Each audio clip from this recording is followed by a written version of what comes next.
As you reflect on your time at SEAL Team 3, what crosses your mind? My memory goes back to Michael Monsoor. It was the last mission of that deployment. Every day pretty much was a firefight, or every other day was a firefight supporting the Army. And so the Army had asked us to support them one last time. And since we were redeploying, we sent half the platoon back to the west side, and we figured, hey, we've got this. We're at half manning, only 4 SEALs, but we had our 8 Iraqi scouts, so we thought we'd be okay. We inserted at night, the night before, took up our position. They were going to come in at dawn and do a neighborhood clearance. The Army comes in, they do their thing, and I remember talking with Mikey just about going home, what he was going to do, and he was going to sniper school, so he was all excited. And a grenade had come over the lip of the wall, and we were on a 3-story building, the roof, and it had fallen right in front of him. Doing what he did to allow me and the 2 other guys on the rooftop to go home by jumping on that grenade, and he was posthumously awarded the Medal of Honor, that. To see something so selfless, I feel honored to have been part of Mikey's life and part of his last act. If you're willing to, would you kind of walk us through that experience? Yeah.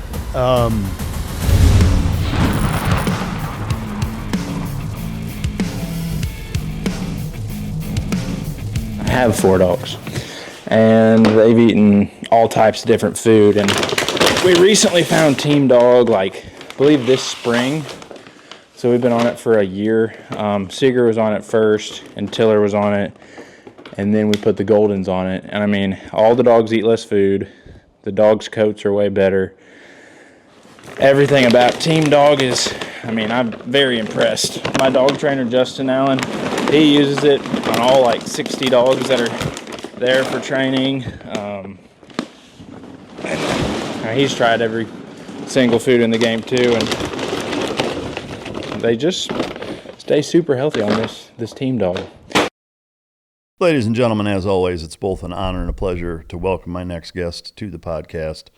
Served more than 20 years in both the Marines and Navy, 10 combat deployments in support of the global war on terrorism. He's a former recon Marine Raider and Scout Sniper. Was commissioned through the Navy, went through BUDS, and was ultimately in SEAL Team 3 with the famous Task Unit Bruiser.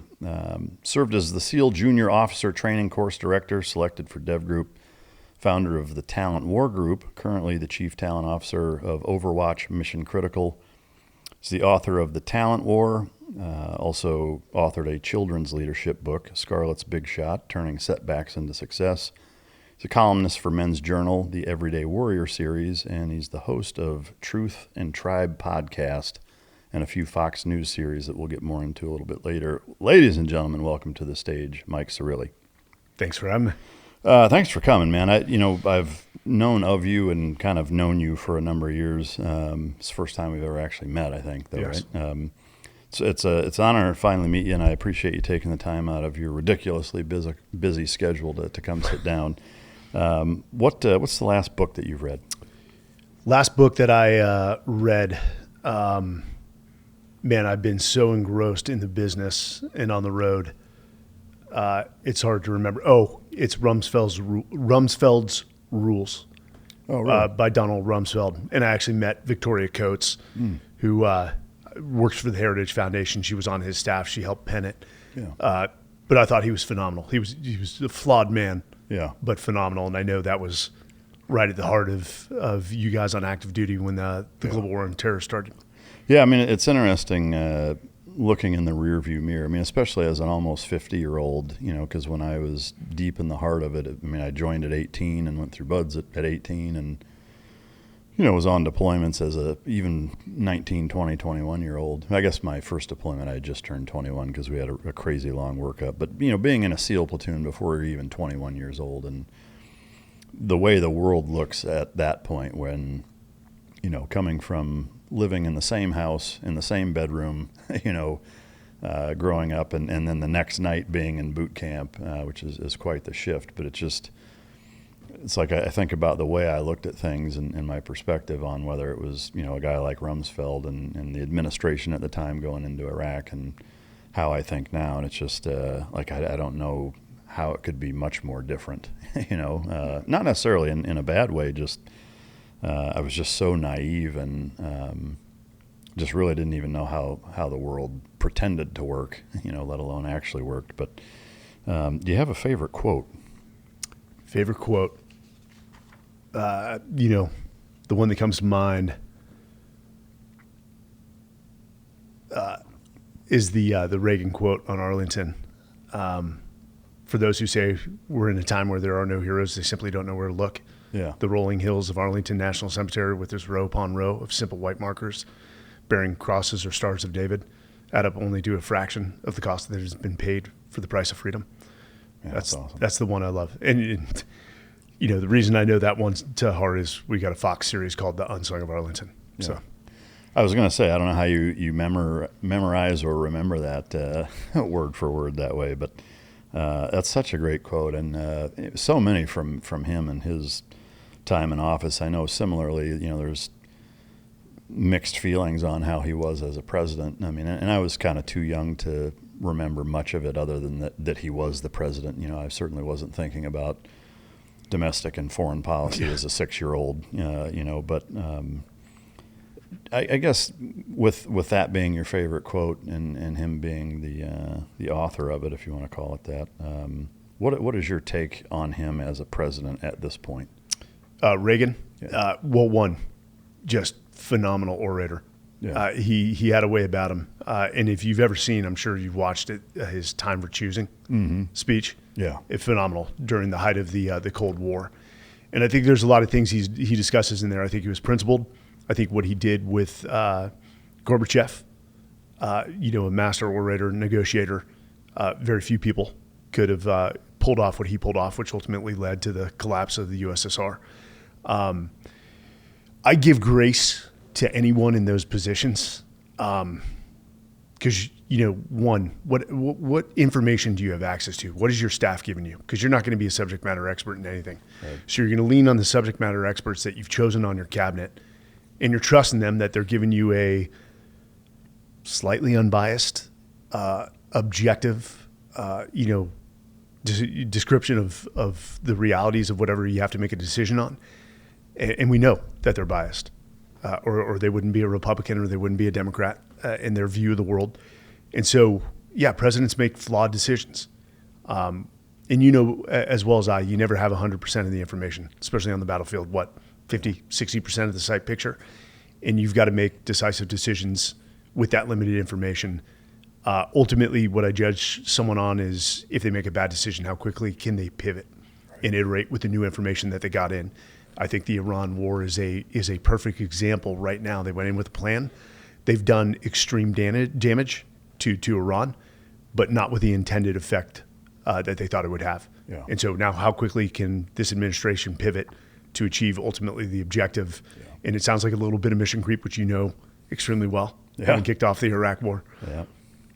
Yeah, I mean, it's interesting. I guess first off with, your metric for, how fast they can pivot. To me, that there's another half of that for me that's important, which is being able to take accountability for it, which you rarely see in politics. I mean, it's almost, I'd say it's beyond elusive. It's almost extinct. It's very rare you see somebody say, yeah, I screwed that up.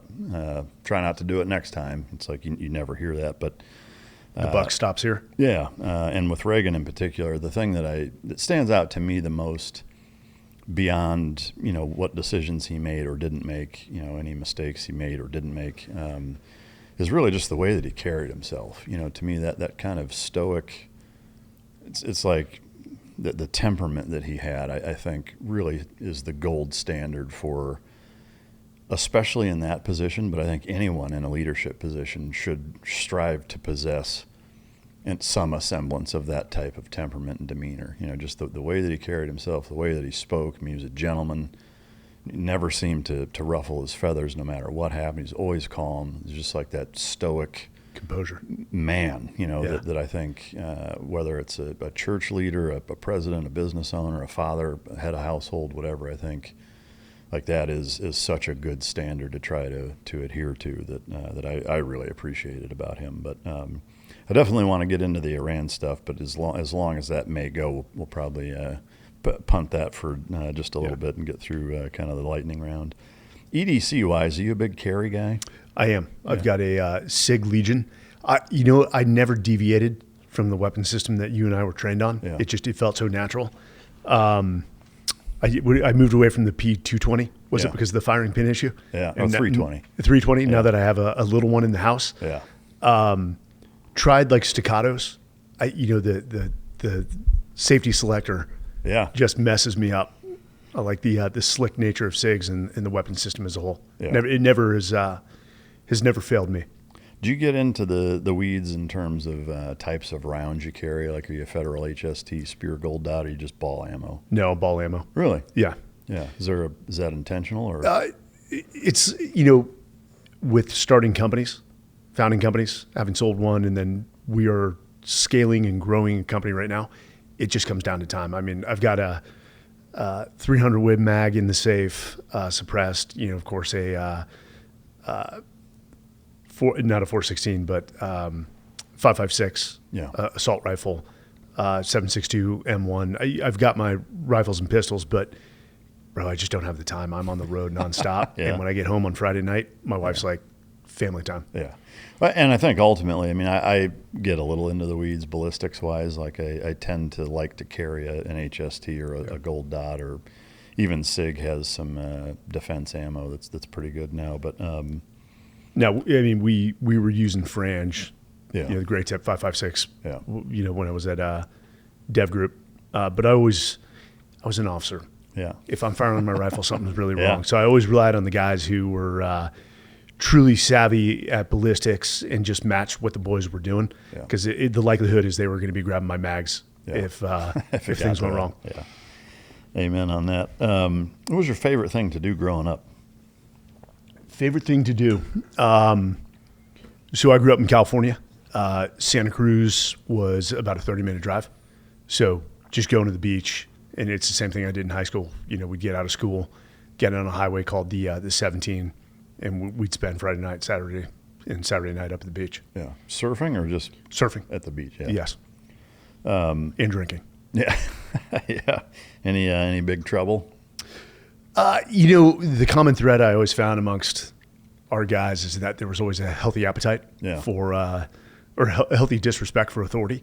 So yeah, we got in our share of trouble, but it was never anything where we were in jail or anything. It was just drinking, partying, and getting in trouble around alcohol. Yeah, yeah.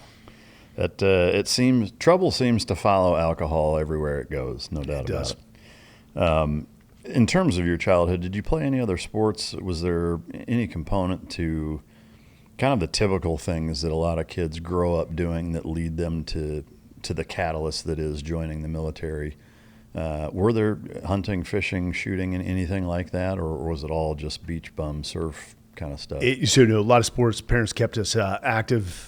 Soccer, basketball, baseball, track and field, wrestling in high schools, as well as cross country and track. You know what? The saving grace was didn't have a gun in the house. Dad wasn't a hunter. He was building his own business. The first time I really put hands on a rifle was at boot camp in the Marine Corps, and I say the saving grace because I had no bad habits, and they had a clean slate. Yeah, I hear you there. I mean, I didn't do a ton of shooting growing up, but I was left eye dominant, and kind of one of those weird semi-ambidextrous, or almost the opposite in a way, in that I physically am right-handed dominant. Sports, everything is all right-handed, but I eat, shoot, and right left-handed. So it's like this weird mix, and so I show up to boot camp trying to shoot a rifle right-handed, and can't, and then it wasn't until actually being in buds where we get a little further into it, and they do the eye dominant tests, and they're like, "Oh, you're left-handed." I was like, "No, I'm not." And they're like, "You are now." I was just like, man, this is gonna suck, and so trying to. Luckily, I didn't have so much muscle memory, because my dad and brothers and I didn't do a ton of shooting growing up, but did enough to where like it felt super awkward trying to shift at that point, but somehow managed to make it work.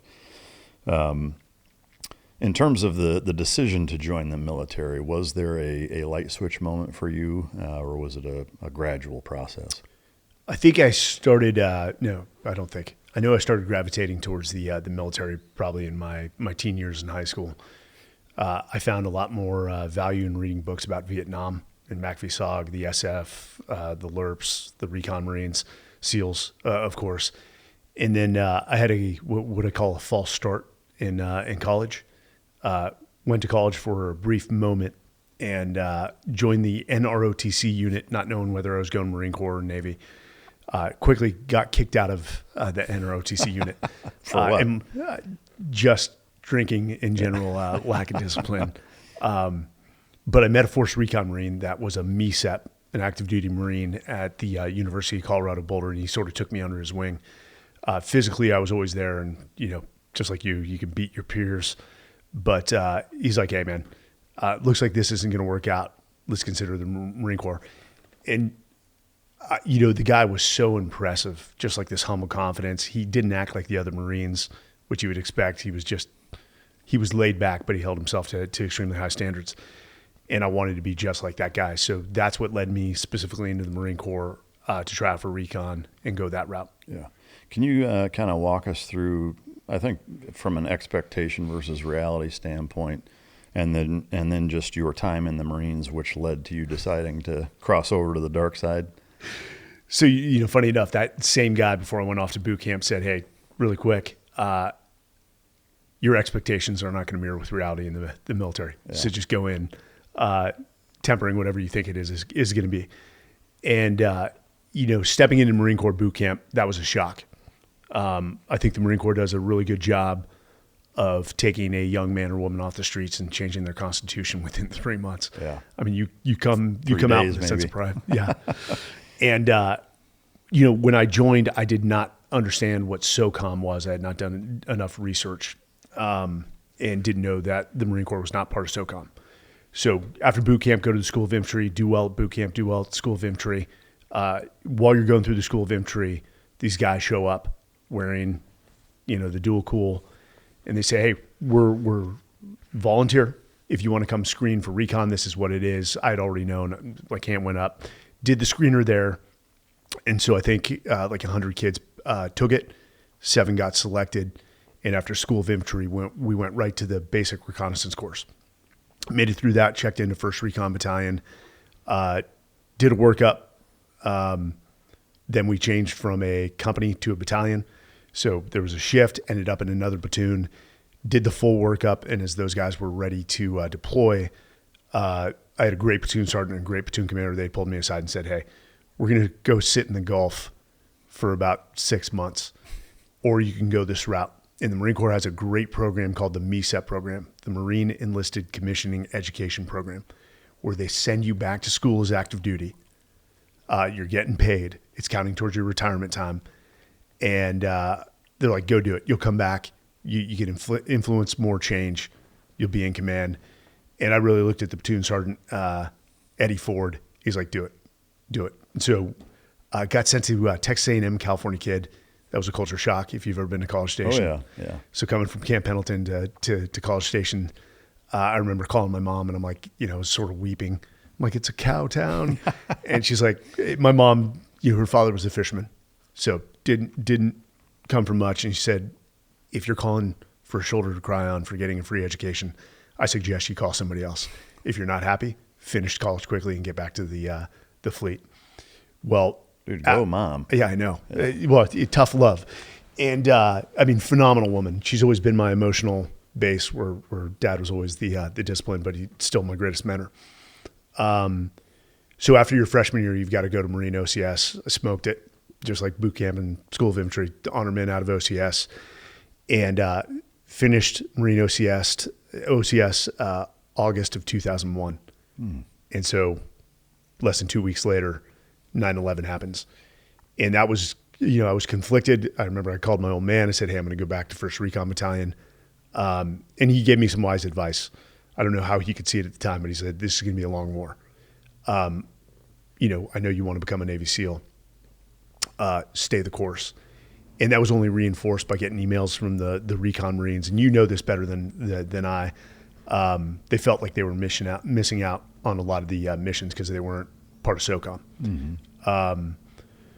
So I made the decision, informed the Marines that I would finish school and that I wanted to do a lat transfer, and it just worked out. I had to go to mini buds. We're in a sergeant's uniform amongst a bunch of midshipmen wearing whites. Did well in that, got a billet, and went to buds in June of 2003. Made it through, didn't roll back, and then got orders to SEAL Team 3, which I could not have been happier. One, to stay on the West Coast. And we'd all heard about what you guys were doing while we're in buds. I mean, hell, you saw, I'm forgetting his name, the guy that got the Navy Cross while we're in buds for Afghanistan when he was with the SBS. Yeah. So you're just seeing what the active duty guys are doing, and you're wanting to get in the game. And eventually got in the game, did a number of deployments at SEAL Team 3, JOTC, screened for DEVGRU, and the rest was history. Yeah. I mean, that's a pretty quickly summarized military career. A few things maybe glossed over that I'd love to dig into a little bit.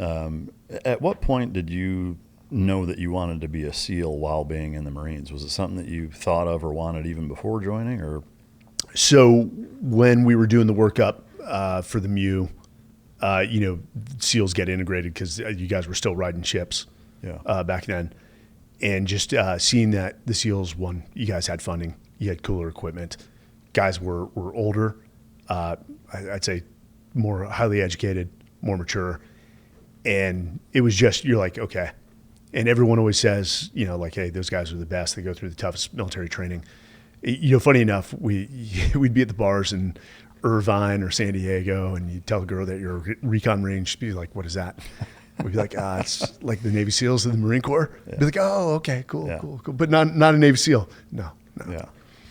It's interesting, I guess that dynamic, which is a double-edged sword for sure. It's interesting seeing, decades later, kind of where the reputation is, generally speaking, is not near as illustrious as I think it used to be, and which is I think disappointing and borders on heartbreaking, really. But that's, I guess, another conversation. But that's what we're here for. Yeah. I guess back then, though, where did you, I guess, get the sense of transferring over as it relates to kind of from a personal development standpoint? I guess, did that contribute to your decision-making process, like from a long-term standpoint? Yeah. Having run into those SEALs on the workup and just talking to some of the leaders and predominantly the enlisted guy, because I was an E4, E5 at the time, just highly impressed. But, one, I think it's a very human question to be like, do I have what it takes to go through that? And some of the recon training was, extremely difficult. There's things about recon that I thought were more challenging, like the screener to get into the basic reconnaissance course was much more robust than the standard Navy PT test? Well, it's not much more than that. Yeah, I agree with you. I think the entrance exam for buds, or the PST for it, is woefully inadequate for determining if you have the physical attributes to get through training, for sure. And to me, that's the burning question I think most people want to know is, if you side by side, and I know buds is quite a bit longer, but to compare the two, how would you compare recon versus SEAL training? Well, one, glad to see MARSOC was created. Funny enough, it was in third phase when we're on Camp Pendleton for the rifle pistol qualification portion. I ran into some recon buddies because they were using, there's a kill house on that range, if you remember, and there's a pistol range at the side. 116 Alpha, I think it is. You're probably correct. Yeah. My memory is shot at this point. And I saw guys I knew, and I'm like, hey, what are you doing here? And they're like, yeah, we're with MARSOC Det 1, which was the developmental team that deployed to, sort of their proof of concept to join SOCOM. It was almost like, the motherfucker. Now you guys join SOCOM. Because I did love the Marine Corps, and I owe the Marine Corps so much for that directional shift in my life and providing the self-accountability and self-discipline I needed to succeed thereforth. And the parents tried their best, and parents were foundational and transformational in my life. But I didn't want to quite listen to what my old man and mom had to say at 18. Yeah. Surprise. Yeah. But just all my encounters with the SEALs, and that was the next challenge for me. And did I have what it takes to make it through that training? And I did have the confidence. I was not going to quit because, one, discharged the same day as an E5, a recon Marine, put in a white uniform, and commissioned as a ensign. And it was a good Marine mentor of mine. He was a lieutenant colonel at A&M, infantry guy, also prior enlisted Mustang. As we're walking back to the ROTC building, he said, "Hey, can I give you a piece of advice?" And I said, "Yeah, of course." And he's like, "If you quit BUDS, you'll embarrass the Marine Corps." And we literally just were over on our knees, just laughing, like sobbing, laughing. And he was somewhat making a joke, but also a very large grain of salt truth there. And I knew I was representing. So, BUDS to me was, it was going to be challenging. You can't go through BUDS and not be challenged. And it did. But it was like, let's get this over as quickly as possible because the war's going on and I feel like I'm missing out. Yeah. It's interesting. And I also think that, even the pressure just from a billeting standpoint between officer versus enlisted going through BUDS in particular does make a huge difference. The attrition rate for officers is next to nothing by comparison. It's rare that officers quit. Sometimes they don't make it for, performance or injury or whatever, but I think that by itself weeds out a fair bit. But I am curious, if MARSOC had existed, let's say to the caliber with which it exists today in the Marine Corps, would you have still switched? No. You would have stayed there? Yeah. Would I still have become an officer? Maybe. Yeah. And you would have just had to do your infantry time and then and put a package in. But I'm sorry, to get back to your question on the comparison, it's so hard because they're all flavors of ice cream, or they're all ice cream, they're just different flavors. And Recon had a very specific mission, which we call SR in the Navy, Special Reconnaissance. So, that was what we focused on, our bread and butter. Did we go to dive school? I didn't get jump school in Recon. So in terms of land skills, really hone my land warfare skills, our amphibious skills. But, each of the special operations have a unique mission set. I think they're all great. I think it's hard to make comparisons because of those different mission sets.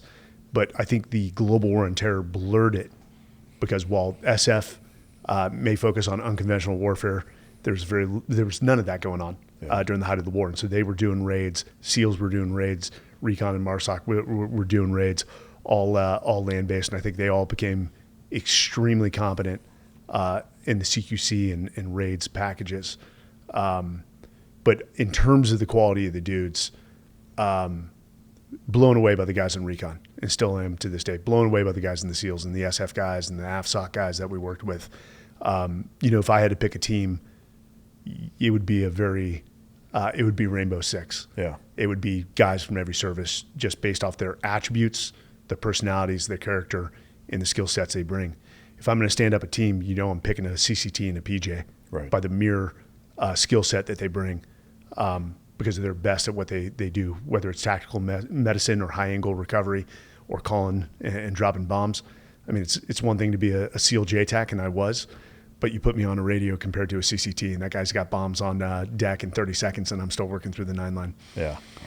Amen on that. You mentioned the Rainbow Six. It'd be an interesting experiment to do, I don't know, like an American Foreign Legion almost I guess Delta is kind of that way because they'll take people from anywhere, but let's be honest, it's a green machine, and it would be fascinating to see the result of pulling guys for like this varsity Rainbow Six squad from all SOCOM, and I do wonder if SOCOM in the future we'll get to that point where SOCOM is its own branch essentially, and there's a SOCOM boot camp, a SOCOM basic training, I'm a proponent of this, merely for the fact of don't change the route into the communities, but don't subject them to the natural bullshit that comes with the conventional leadership of each of those services.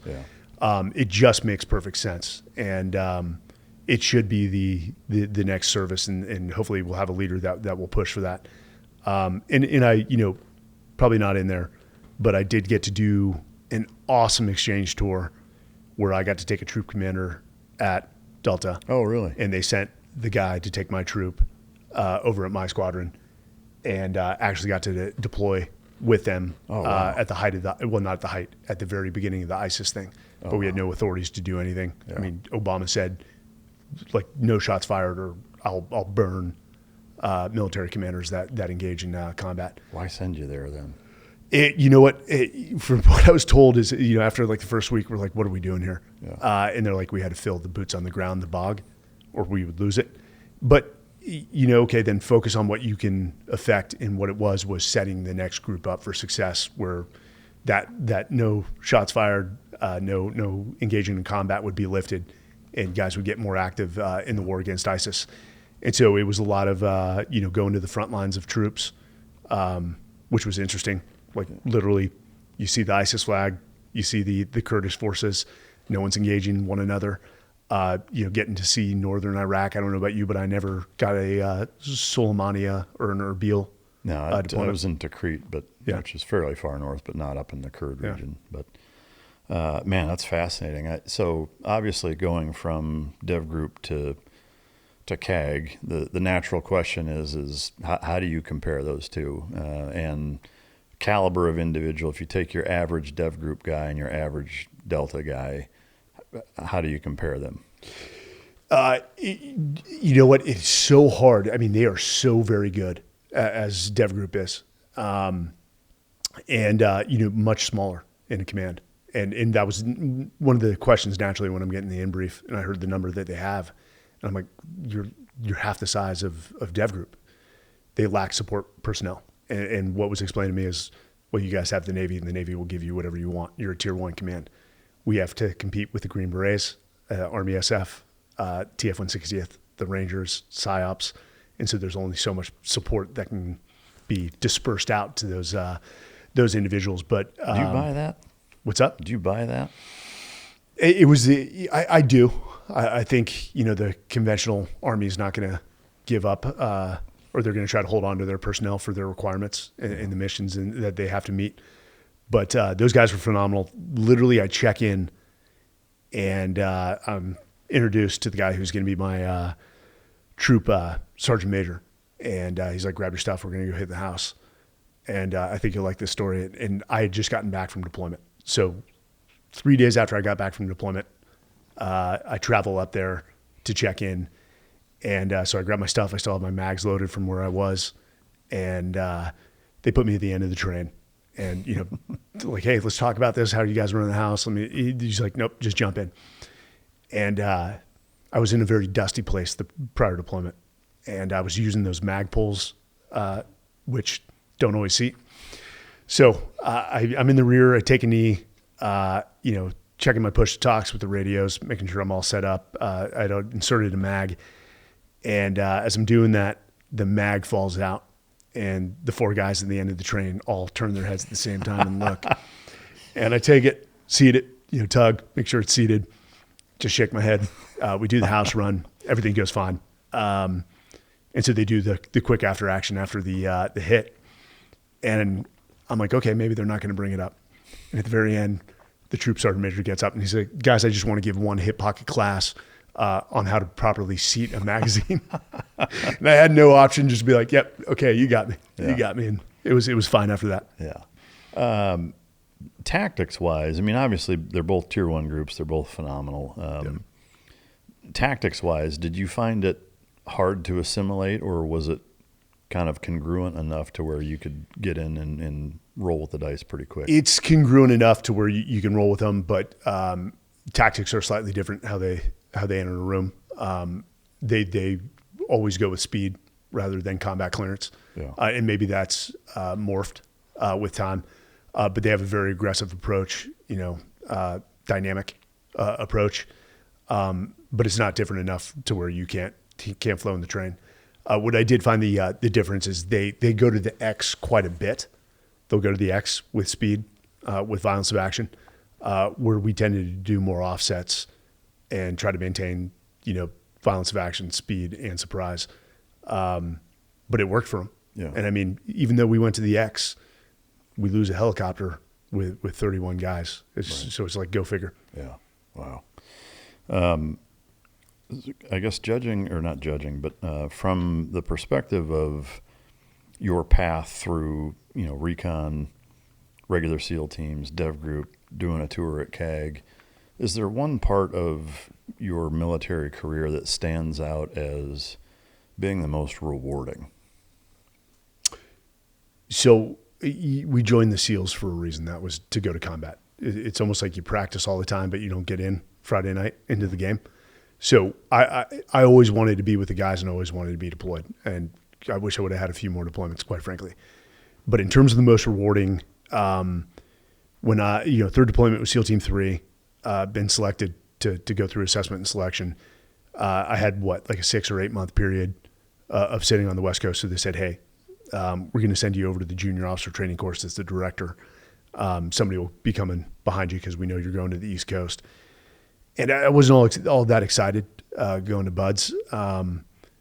But as I did a turnover, I saw how vitally important it was. And some of the course was still outdated it hadn't evolved with the combined joint environment we were operating in Iraq. So started making changes within the short time I was there, put 2 classes through these young officers. And you probably didn't know this, by this time, the Air Force was sending us their AFSOC officers to go through the course alongside the ensigns who just completed BUDS. And that was really cool. Yeah, I didn't know that. Yeah. And I'll tell you one other story. So I started sending guys to like RSLIC that had like a month before the JOTC course started, or a month or 2, which is the Ranger Surveillance Leaders course. Took 2 guys to SFQC. So I got to be a guest instructor at the Special Forces Qualification course. And we put them through the phase 2, which is their land warfare tactics or small unit tactics, just to get the guys exposure to the Army, which, the large probability you're going to be working with the Army more so than the Marine Corps on the battlefield. And even running the course and just seeing how these kids were like sponges and trying to get them prepared to be a ground force commander within a 1 month period, that I wasn't happy with. 30 days is too short of a time to make sure that they're competent before they get to the SEAL teams. But still receive emails from some of those guys that are now commanding SEAL teams. And that was the most rewarding, but I wasn't sorry to leave because I was going on to the East Coast to do what I wanted to do. Yeah. You mentioned kind of the cultural pivot in your perspective joining the Marines. And as we sit here, it's actually my nephew, my brother's only child, is in his first day of Marine boot camp today, which is pretty awesome. Obviously, by the time this airs, he'll be a few weeks in, but just couldn't be more proud of him. But I guess to that, he's coming from a college experience, as did you. There's no doubt in my mind, even though I haven't been through Marine boot camp, I've known enough of them to know that Marine boot camp, unlike every other service branch boot camp, is very, very good at, specific to, and particular about that cultural pivot and taking anyone off the street and putting them in this mentality. Do you think that the Navy actually has a bit of an Achilles heel in that way, in that guys going through BUDS and ultimately in the SEAL pipeline that don't have that kind of boot camp experience, that like if you look at basic recon guys or even MARSOC guys who have that kind of career path of being super regimented and hyper disciplined and whatever, because not to crap on Navy boot camp, but it's not comparable. And so you're kind of starting with this product that I don't want to say is underprepared. Maybe in a way it almost helps with the selection process, and that going from regular Navy boot camp and the pipeline into BUDS is such a ramp up that it helps weed it out. I don't know, but do you have any kind of perspective on the differences? Yeah. So, I've been told that one of the hardest schools to graduate in the Marine Corps is drill instructor, the instructor course. And they are impressive, right down to the way they hold themselves, to their uniforms, to their physical fitness. I mean, I was nothing short of impressed. by the drill instructors I had. So Navy boot camp, I think Navy boot camp was designed for the mass product that it produces that's going to a ship, a submarine, or other support MOSs within the Navy. I think the SEALs draw such a high caliber of young men. I mean, it's competitive to get a slot, whether it's an officer or enlisted, that they're motivated enough, that they're disciplined enough. And I think they probably, and you can tell me, the guys who know they're going to BUD/S probably coalesce. They probably form a little group and they're working out together and doing what they can. They do, and it's different now, to my understanding. I could be wrong, but I believe that even in boot camp, like the entire division now is not SEAL specific, but SEAL, EOD, SWIC, diver, Yeah. I think. Somebody in the comments will correct me if I'm wrong, probably 1,000 times. And I think there's representatives from each of those communities that are now part of that process. So, yeah, it's definitely more of a pipeline now than it was like when I went through. But so I guess going back to the kind of culture thing, do you feel like having been through years of Marine culture helped you in the BUD/S process? Oh, without a doubt. Yeah.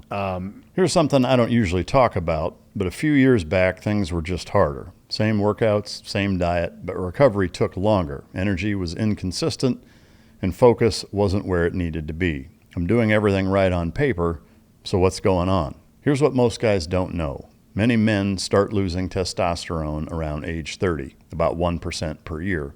And even when your body is still producing it, a protein called SHBG can bind to it and lock it up so you can't actually use it. It's like having money in the bank, but your card doesn't work. That's when I started taking Mars Men. It's designed to help free that locked testosterone so your body can actually put it into work. 8 clinically dosed natural ingredients: Tongkat Ali, Shilajit, vitamin D, zinc, boron, and more. No synthetics, no needles, made in the USA, third-party tested.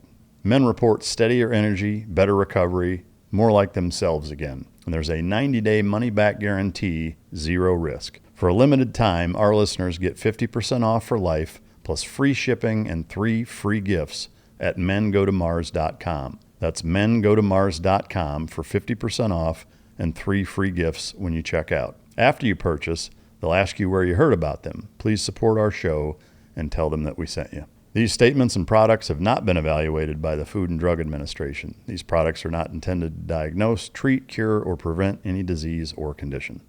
Having already been a recon Marine, having been a sniper, and going through those selection programs, I'd already been exposed to that type of training. Already knew the military, let's say at a proficient level, E5, not proficient, not expert. So, one of the things I focused on, and the instructor saw it, and at one point they had to pull me back and say, hey, after Hell Week, like, let the other officers step up and lead. And I appreciated that. And they also, and I think it was second phase, a guy named Rob, one of the instructors, said, hey, let's start chipping away at what you learn from the Marine Corps, because the SEAL teams run a little differently.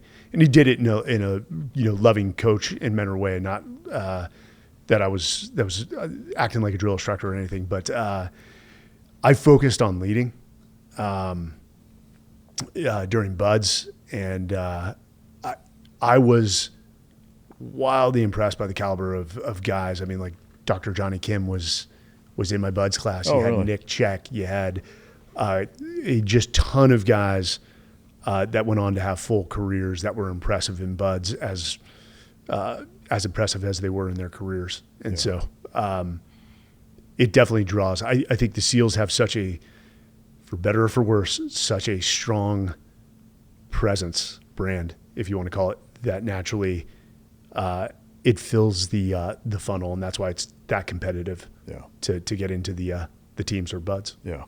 You kind of answered my next question already, but I'll ask it anyway in case there's any alibis, I guess. You mentioned the lack of bad habits in not shooting growing up. Were there any kind of bad or detrimental habits from having been in the Marine Corps and now being in BUD/S that you had to kind of unlearn other than what you just shared? I think it was just situational leadership based off the culture. That was probably the biggest shift, but that wasn't difficult to recognize the environment I was. I think it was third phase where, again, another great instructor, I was teaching the guys the center peel on our off time. And the instructor came out and said, "Riley, come here. Just don't do that." Yeah. And so, for, God, what's the phase after BUDS where you get the tactical training for 3 months? SQT. SQT. I think my prior recon time really set me up for that because, like IADS, they had me working with another officer who was struggling, and I really enjoyed it. But seeing your guys' approach, I say you guys', and how they did things differently from land warfare to CQC was the major difference. From what little CQC training we did at Recon Battalion, because I was not Force Recon, but even if I was, your approach to CQC was wildly different. It was faster. It was more evolved. Just given the level you guys were operating at. Yeah. And then being exposed to like combat clearance was a completely new concept. But I think the teams was learning that based off the speed of war and the lessons they were learning, that not everything needs to be a dynamic clearance. It's not hostage rescue. Take your time, be methodical, don't expose yourself. Yeah. And so those were some of the notable changes. Yeah. I know my first real world operation was the GoPlats. And, we had done so much training leading up to that. And we'd done a little bit, we were on the Cole and did a real world takedown. It ended up being not much in the aftermath of the Cole bombing. But I guess my point is it was really the first legitimate real world thing that we had done. And the way that it went versus how we trained it could not have been much more different, And it's interesting because I remember even going to SQT as an instructor, and a lot of the tactics that we had used, something as simple as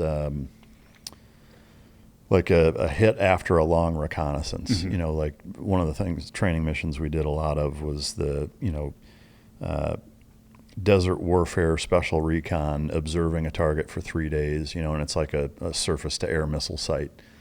And then, 3 days later at night, we go down, we're going to, do an L-shaped ambush on it. And we initiate the ambush by sending a Carl Gustav rocket into the SA-2 site.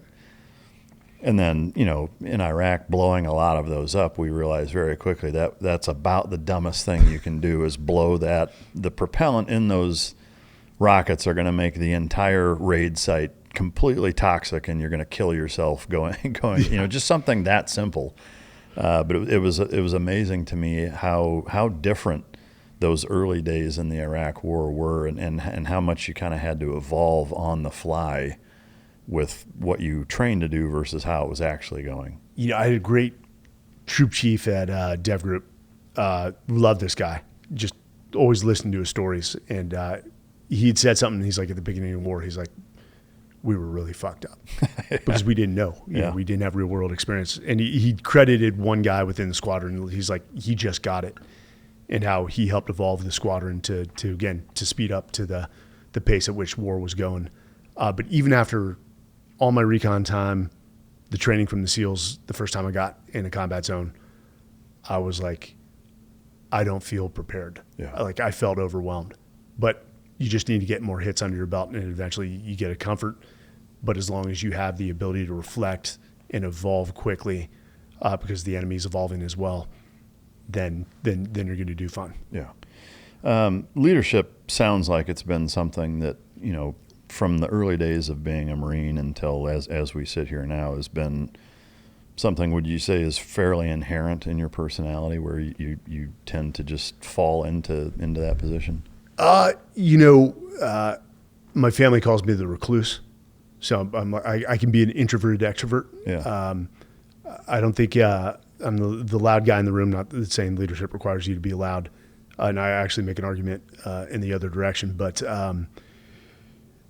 I loved the guys I was with so much, and I loved them a lot more than I hated the enemy.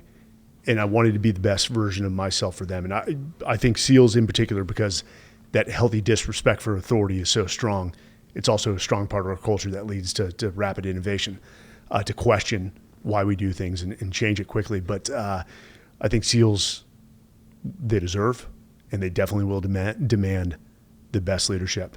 And I think I'm a product of the mentors and the coaches that I had in my life, and I had great leaders in the Marines that just were truth tellers. Tell the truth. If you don't have an answer, give it to the guys. They'll figure it out. And so I had a lot of preparation leading into the first time that I would be in a substantial leadership billet within the SEALs. And don't get me wrong, I had my share of fumbles, probably more than successes. But I think the guys will show you grace. They don't expect you. You're not put in that position because you have all the answers. Yeah. That's why you have an SEA or a platoon chief or a platoon, command master chief, not command master chief, but a master chief, and really leaning on those guys for simply when I had no clue. Hey, what do we do here? And often the answer would be, I don't know either, but we'll figure it out. Is there a leader that stands out in the entirety of your military career that the instant that you met them, there was a presence, an aura, kind of an energy that just stood out and then ultimately manifested in being kind of the pinnacle leader that you've ever worked under? Yeah, there's two. There was a lot throughout, but two that I got to intimately work with up close. Mark Schaefer, who's an admiral. I think he's like the SOC South Commanding General right now, if that's accurate. But Chris Fussell was my first introduction to my squadron commander really? At DEVGRU. You know Chris? We went through boats together. No kidding. Yeah. In fact, he was my boat crew leader for part of Hell Week, actually. So it's probably not a surprise that I mentioned his name. Yeah. So I remember the first time Chris took over as a squadron commander, and it was I was there for about a month before he took over, and he's like, hey, all the troop commanders, I want you in my office at 10:30 on Friday. And at first I remember the resistance, like, hey, dude, who the hell does this guy think he is? We've got training, wars going on. We got to get ready. And so I had crossed arms and was, a little resistant the first time I stepped into his office. And the guy just says, hey, we're going to get together every Friday for an hour or two, and we're just going to, we're going to talk about leadership. And we're going to talk about hard skills and things along those lines. And I swear to God, I was like a schoolgirl leaning over, just listening to him by the end of that meeting. And there's no ego with that guy, or if you look at other humans, his ego, he has just a wildly proficient ability to tamp down his ego, high emotional intelligence. And I'll put it to you this way, when he would have to cancel those meetings because he would get called up to some meeting at command, we were almost like, that's bullshit. He can't cancel these things. And that guy just poured into you when things went wrong. And I think this is, to your point about Reagan, with the composure. You could have a wildly horrible scenario, and Chris's reaction would be like, okay, not concerned why it happened right now, but how do you think we solve it? How do we move forward? We can do the root cause analysis later. And just that composure, and you were not afraid to bring problems to this guy by the way he reacted, but he was always pouring into everyone around him. And I'll share it with you. When I finally left that squadron, he was on a commander tour overseas in which they're maybe getting 4 hours of sleep a night. And he forewent sleep to write me a 5-page email. Wow. And I call it a letter from a mentor, and I've shared it with my businesses. Of course, I had to redact certain things. The most phenomenal, transformational letter anyone has written me. And when I send it to you and and him, you'll see it. And I've always had a copy of that thing on me. Wow. And I've read it probably no less than 500 times now, because it's sort of like my North Arrow now. Is there a way to synopsize it, or you just have to read it? He of course thanked me for his time. It was odd. But he dived into the 5 levels of leadership, and he did talk about the community and what he thought was wrong. And for me not to lose my North Arrow and my character or integrity. And you don't know if that would jeopardize your career.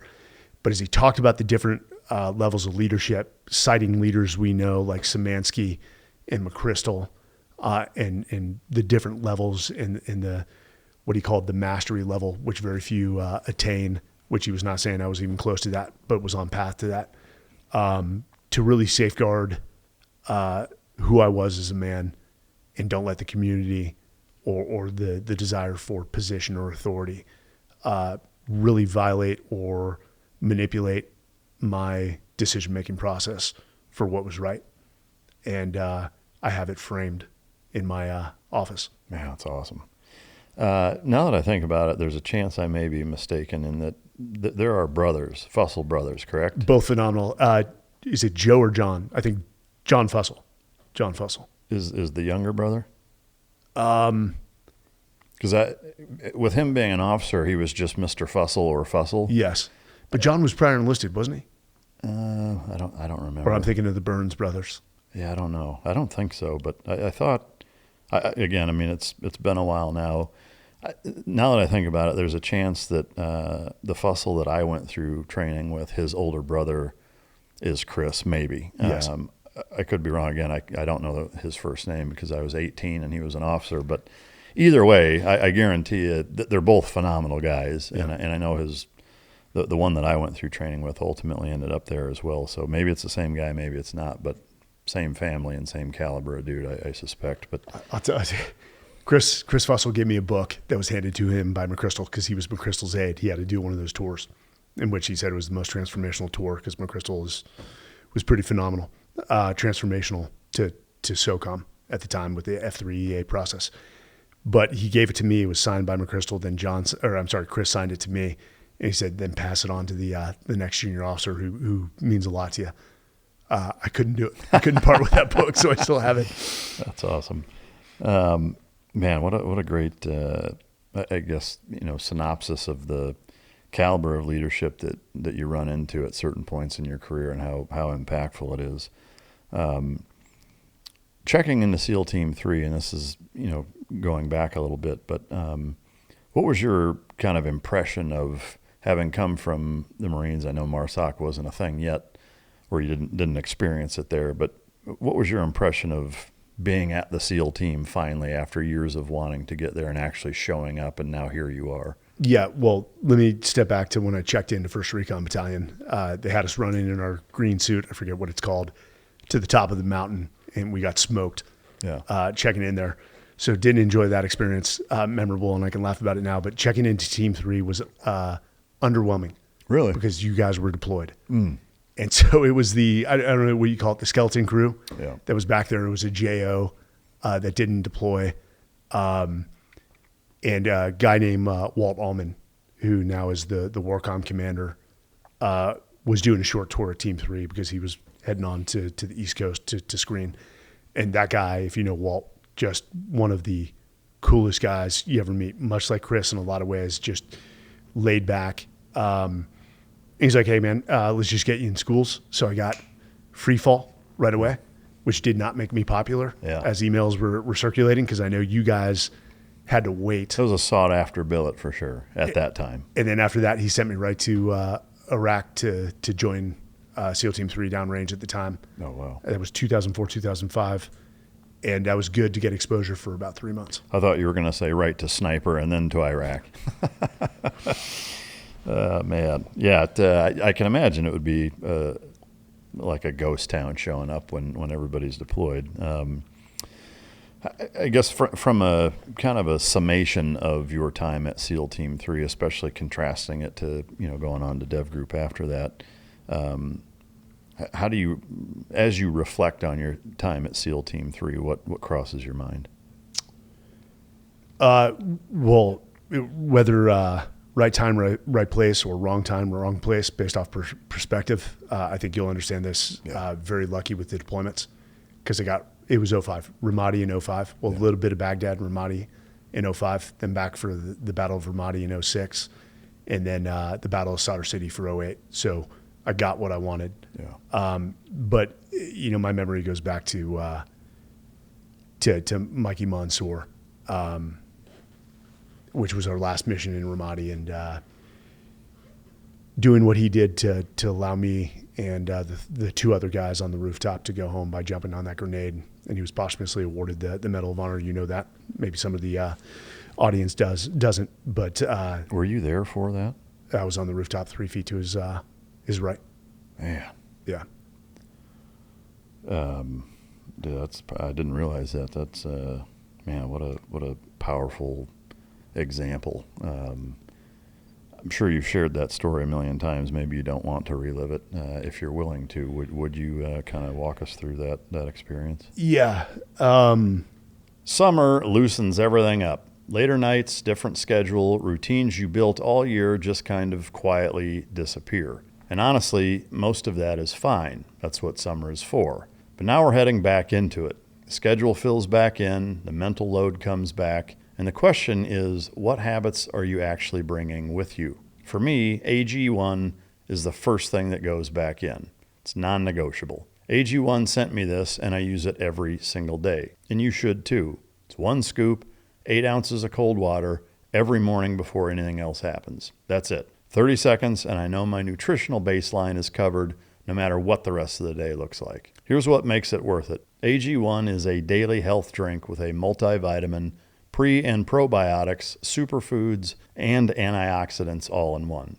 The next-gen formula has 75 plus ingredients, clinically shown to help support gut health, fill common nutrient gaps, and improve key nutrient levels within 3 months. It can help maintain energy, support immune health, and keep your gut working right, even when your schedule is unpredictable. I've been using it consistently, and the difference in how I feel day to day is real. It's the one thing I don't let slip. Visit drinkag1.com/micdrop and get a free AG1 flavor sampler and a free bottle of vitamin D3 plus K2 in your welcome kit with your first AG1 subscription order. That's drinkag1.com/micdrop.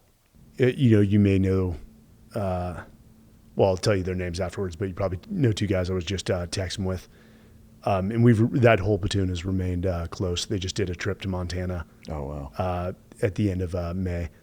And guys are doing okay. But we had to talk about that incident. Believe it or not, the amount of shame and guilt that the guys who are not there carry probably outweighs the guys that were on the rooftop. And I can understand that. We're the type of individuals that think, oh, if I was there, things just would have been different. Yeah. Or I should have been there with him when he passed. But it was the last mission of that deployment. So it had been 7 months. Every day pretty much was a firefighter. Every other day was a firefight supporting the Army.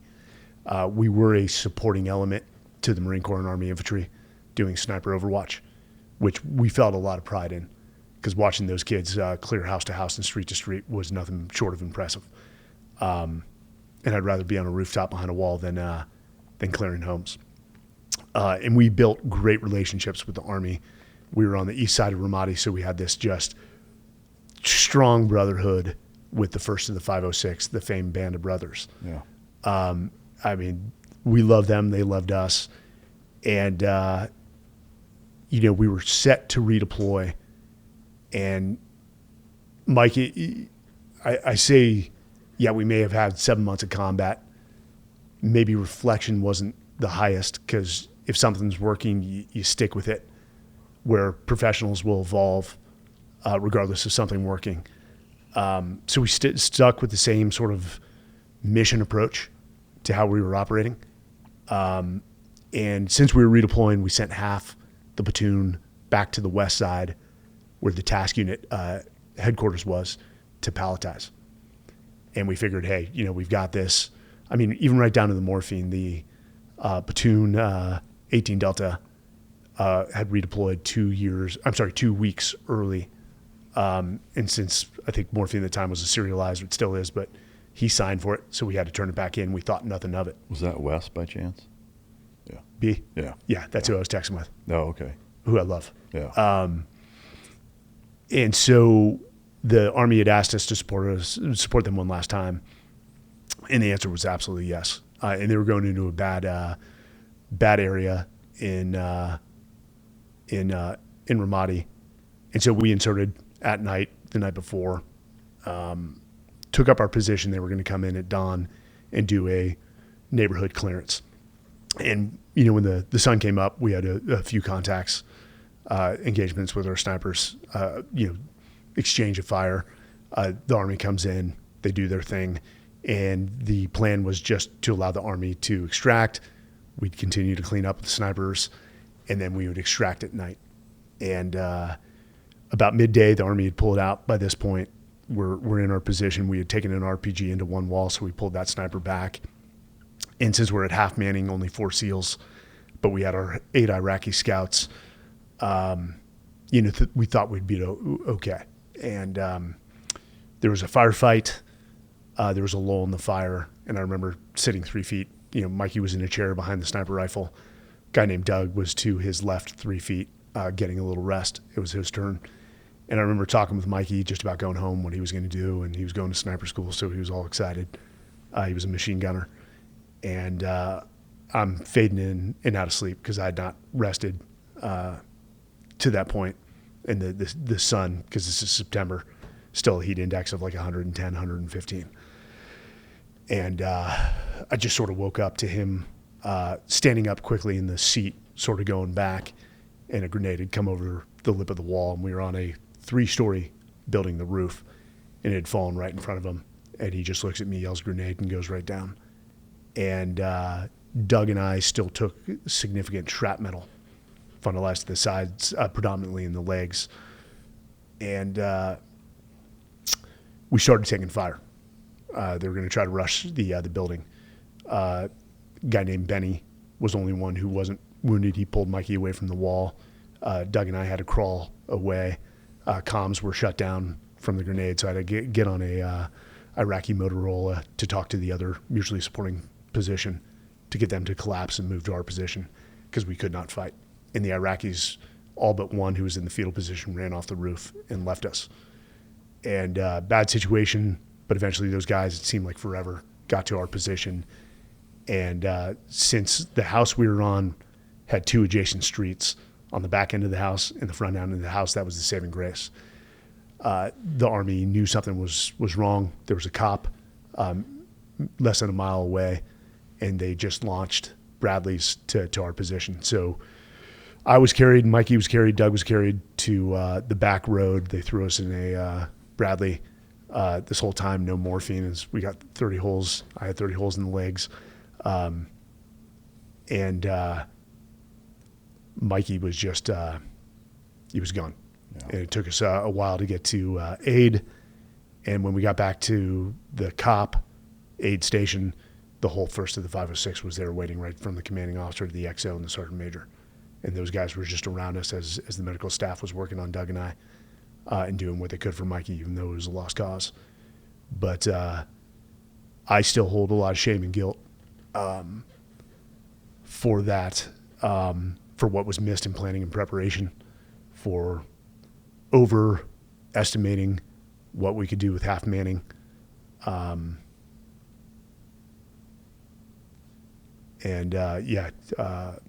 Think about it every morning I wake up 1,000 times between that and when I go to sleep. And we've reconnected with the family. In fact, I got a phone call with Sarah Monsoor, his sister, tonight, because the USS Monsoor, which was named after him, is holding a 20-year anniversary this September 29th, the day of his passing. Wow. I know it, reliving and sharing that story is not an easy thing to do, and I appreciate you doing that, both for the viewers who are unfamiliar with that story and to properly honor such an incredible man that Mike was, and he lives on in everybody's hearts that knew him.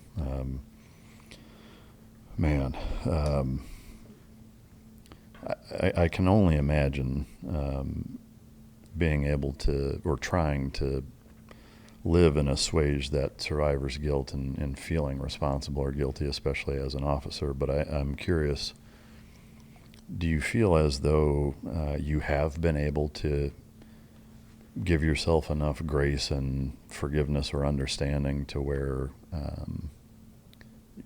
you've been able to live with it better now? Is it harder? Can you kind of walk us through the process of how you put yourself in that position to be okay? Yeah. I know I was not enjoyable to be around for the next couple of years, especially for my family. Even going, I wish we never went to the funeral. I wish we were in the medical process, Iraq to Germany, another surgery to Bethesda, then back to whatever the hospital is in San Diego. Balboa. And I wish we had been delayed, because going to that funeral was the hardest thing. And talking to Doug, we were like, yeah, we wish we hadn't gone. Because one, you didn't want to face the family. You're going to face the family. You don't want to face the family to tell them, hey, I messed up and I didn't bring your son home. And I'll tell that quick story. So, Doug and I are in wheelchairs, so they bring team guys to pick us up and get us into the Suburbans, and they get us to the funeral. And it's the first time I'm going to meet the parents, and so I'm preparing what to say. Don't know, going through several versions of what is right, what is truthful, and they get us out of the Suburban into the wheelchairs, and then one of the guys leans forward and says, "Hey, this is Sally Monsoor. This is Mikey's mom." And I sort of wasn't expecting it that quickly. So getting ready to go with whatever version I'm going to go with, and before I could say a thing, she leans in and hugs me. And this speaks to Mikey and how he was raised. She says, "I'm so glad you're okay and that you're home with your family." And whatever I had prepared went right out the window. I couldn't even say anything. I just bowed my head and said, "Thank you, ma'am." Wow. But I used that in a lot of probably unhealthy ways and some healthy ways. Best and worst day of my life. To see something so selfless, I feel honored to have been part of Mikey's life and part of his last act. But then you feel the shame and the guilt of not bringing him home. And it became vengeance. I'm not so sure I would have stayed in the military had I not had that incident. Really? No. And visiting his grave at Fort Rosecrans, every Sunday to put a trident on it during the rest of the time on the West Coast, I think is what was a critical factor. And I've got to get out of here. I've got to go to the East Coast, whatever that may be. Because going into that team every day after that was just like a constant reminder. But I think it got even harder when I don't think you're going to find absolution. I thought if I kept deploying, I would repay him in some way. And I never felt like I reached that repayment. And then when you get out and it's the end of your career, that's when you have time to truly reflect and think, because you're not moving at a speed that we used to move at. And I think that's when it got dark. But I said a strange comment to somebody, and they sort of looked at me, and everyone says, you've got to put that down at some point. And my response is, no, you don't. Because that rucksack, that weight is almost like fused into my back. It's like part of me, and I don't want to put it down. And while there may be dark thoughts and the shame and the guilt, it's also been a driving force in my life to look up at Mikey and say, hey, am I worthy of your sacrifice? And ultimately I'll find that out the day I join him. But that's sort of my drive now, and to honor his name. You lost a lot of teammates. I think, you look at Arlington, which is like our ledger, our national ledger of sacrifice, and so many people don't know their names. And you've heard the quote, "A soldier dies twice," once wherever they draw their last breath, and a second time when we speak their name for the last time. Yeah. And it bothers me that a lot of America just doesn't take the time to learn one name. One name. Yeah.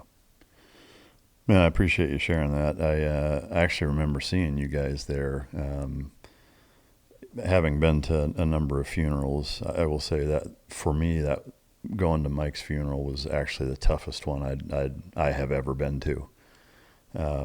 He was the first student in the student pipeline of mine that was killed in action after I became an instructor. And to this day, like, I can't hear Say Hello to Heaven without flashing right back to the memorial aspect of his wake and memorial, where they did the montage of videos and pictures and stuff. And you guys were all there, and then we went to Rosecrans, and yeah, I mean, even having lost a number of teammates and brothers, guys that I was very close with, not that I knew Mike well, but there was this, I hope this doesn't come across as arrogant or weird, or I don't even know what it would, but almost like a paternal kind of feeling of being the instructor. And again, like I barely put him through training. I wouldn't be like, I put Mike through training. He was a student in the pipeline.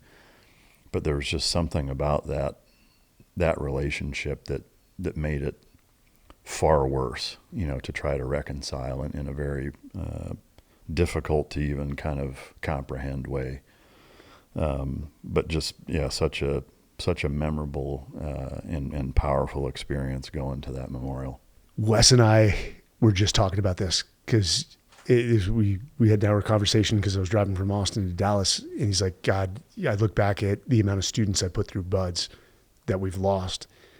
And I mean, you're essentially putting your stamp on them, even if you didn't have a relationship. The community is entrusting you to produce well-rounded warriors that then check into the teams. Is there anything about Mikey you do remember from that class? Because he had a goofy nature. He was quiet, but he had a goofy nature. I mean, essentially that. It was that he was just such a quiet and humble guy, and that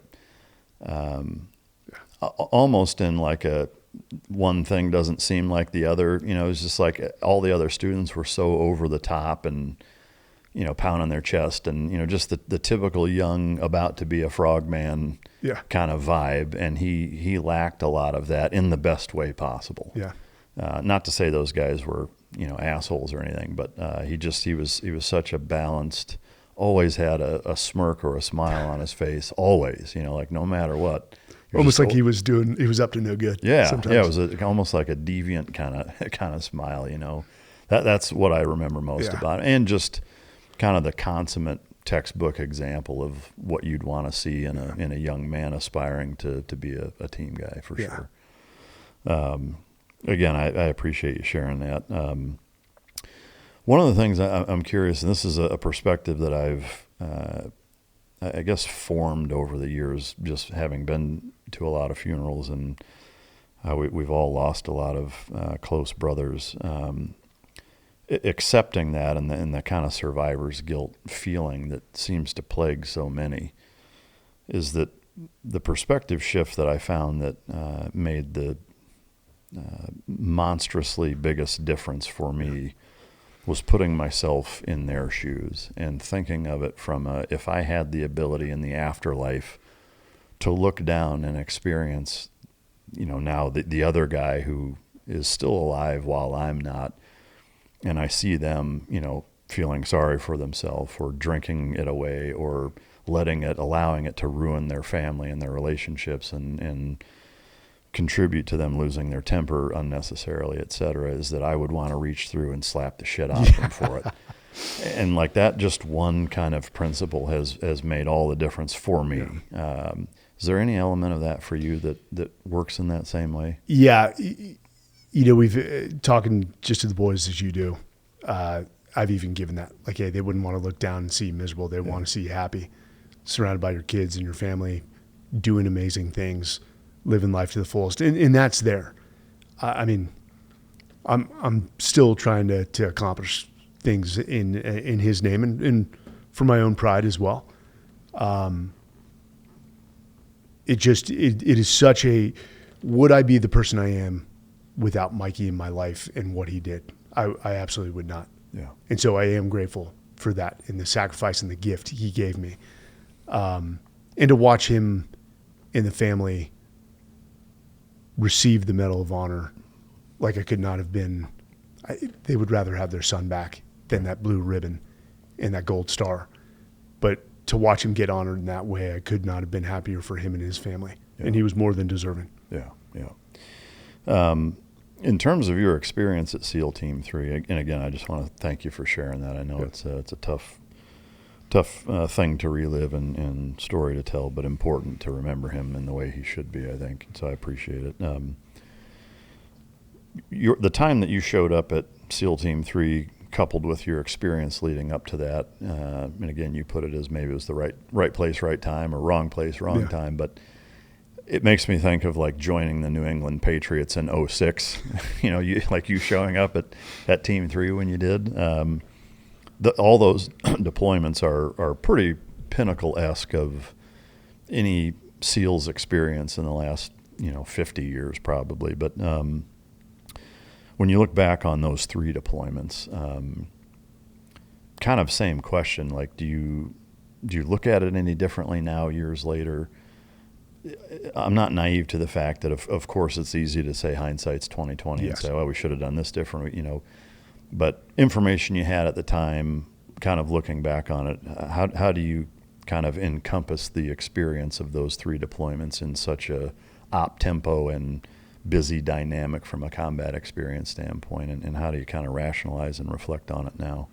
Yeah, you're right on the reflecting on what you could have done differently, which there's 1,000 ways to skin a cat. And you are going to make the best decision you can with the information that you have, and you're going to move at speed. I mean, that's the tempo that Al-Qaeda had set was extremely high. And quite frankly, you remember the 2004, 2005 days. In a lot of ways, we were being outpaced by Al-Qaeda. Here's something I don't talk about enough, which is how much sleep actually affects everything else. Training, focus, mood, recovery. When your sleep is off, all of it is off. I used to wake up with my back tight, neck stiff, feeling like I hadn't really rested. Helix sent me one of their mattresses, and I have to tell you, it made a real difference. I'm waking up feeling recovered in a way I just wasn't before. Less of that grinding morning soreness. Better mornings lead to better days. It's really that simple. What works about Helix is that it's not a one-size-fits-all situation. They've got over 20 mattress models, so you can actually find what's right for you and how you sleep. Whether you run hot, deal with back issues, or you just haven't slept well in years and you're not even sure why. They've got cooling upgrades that matter, heading back into the back half of summer. Free shipping right to your door, 120-night sleep trial, a limited lifetime warranty, and the Happy with Helix guarantee makes the whole thing completely risk-free. Helix is the most awarded mattress brand out there, and it shows.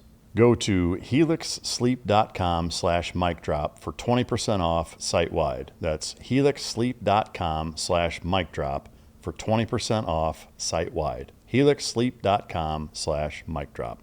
But I think we did the best we could, given our experience base at that point, with the information that we had. And I don't look back on it negatively.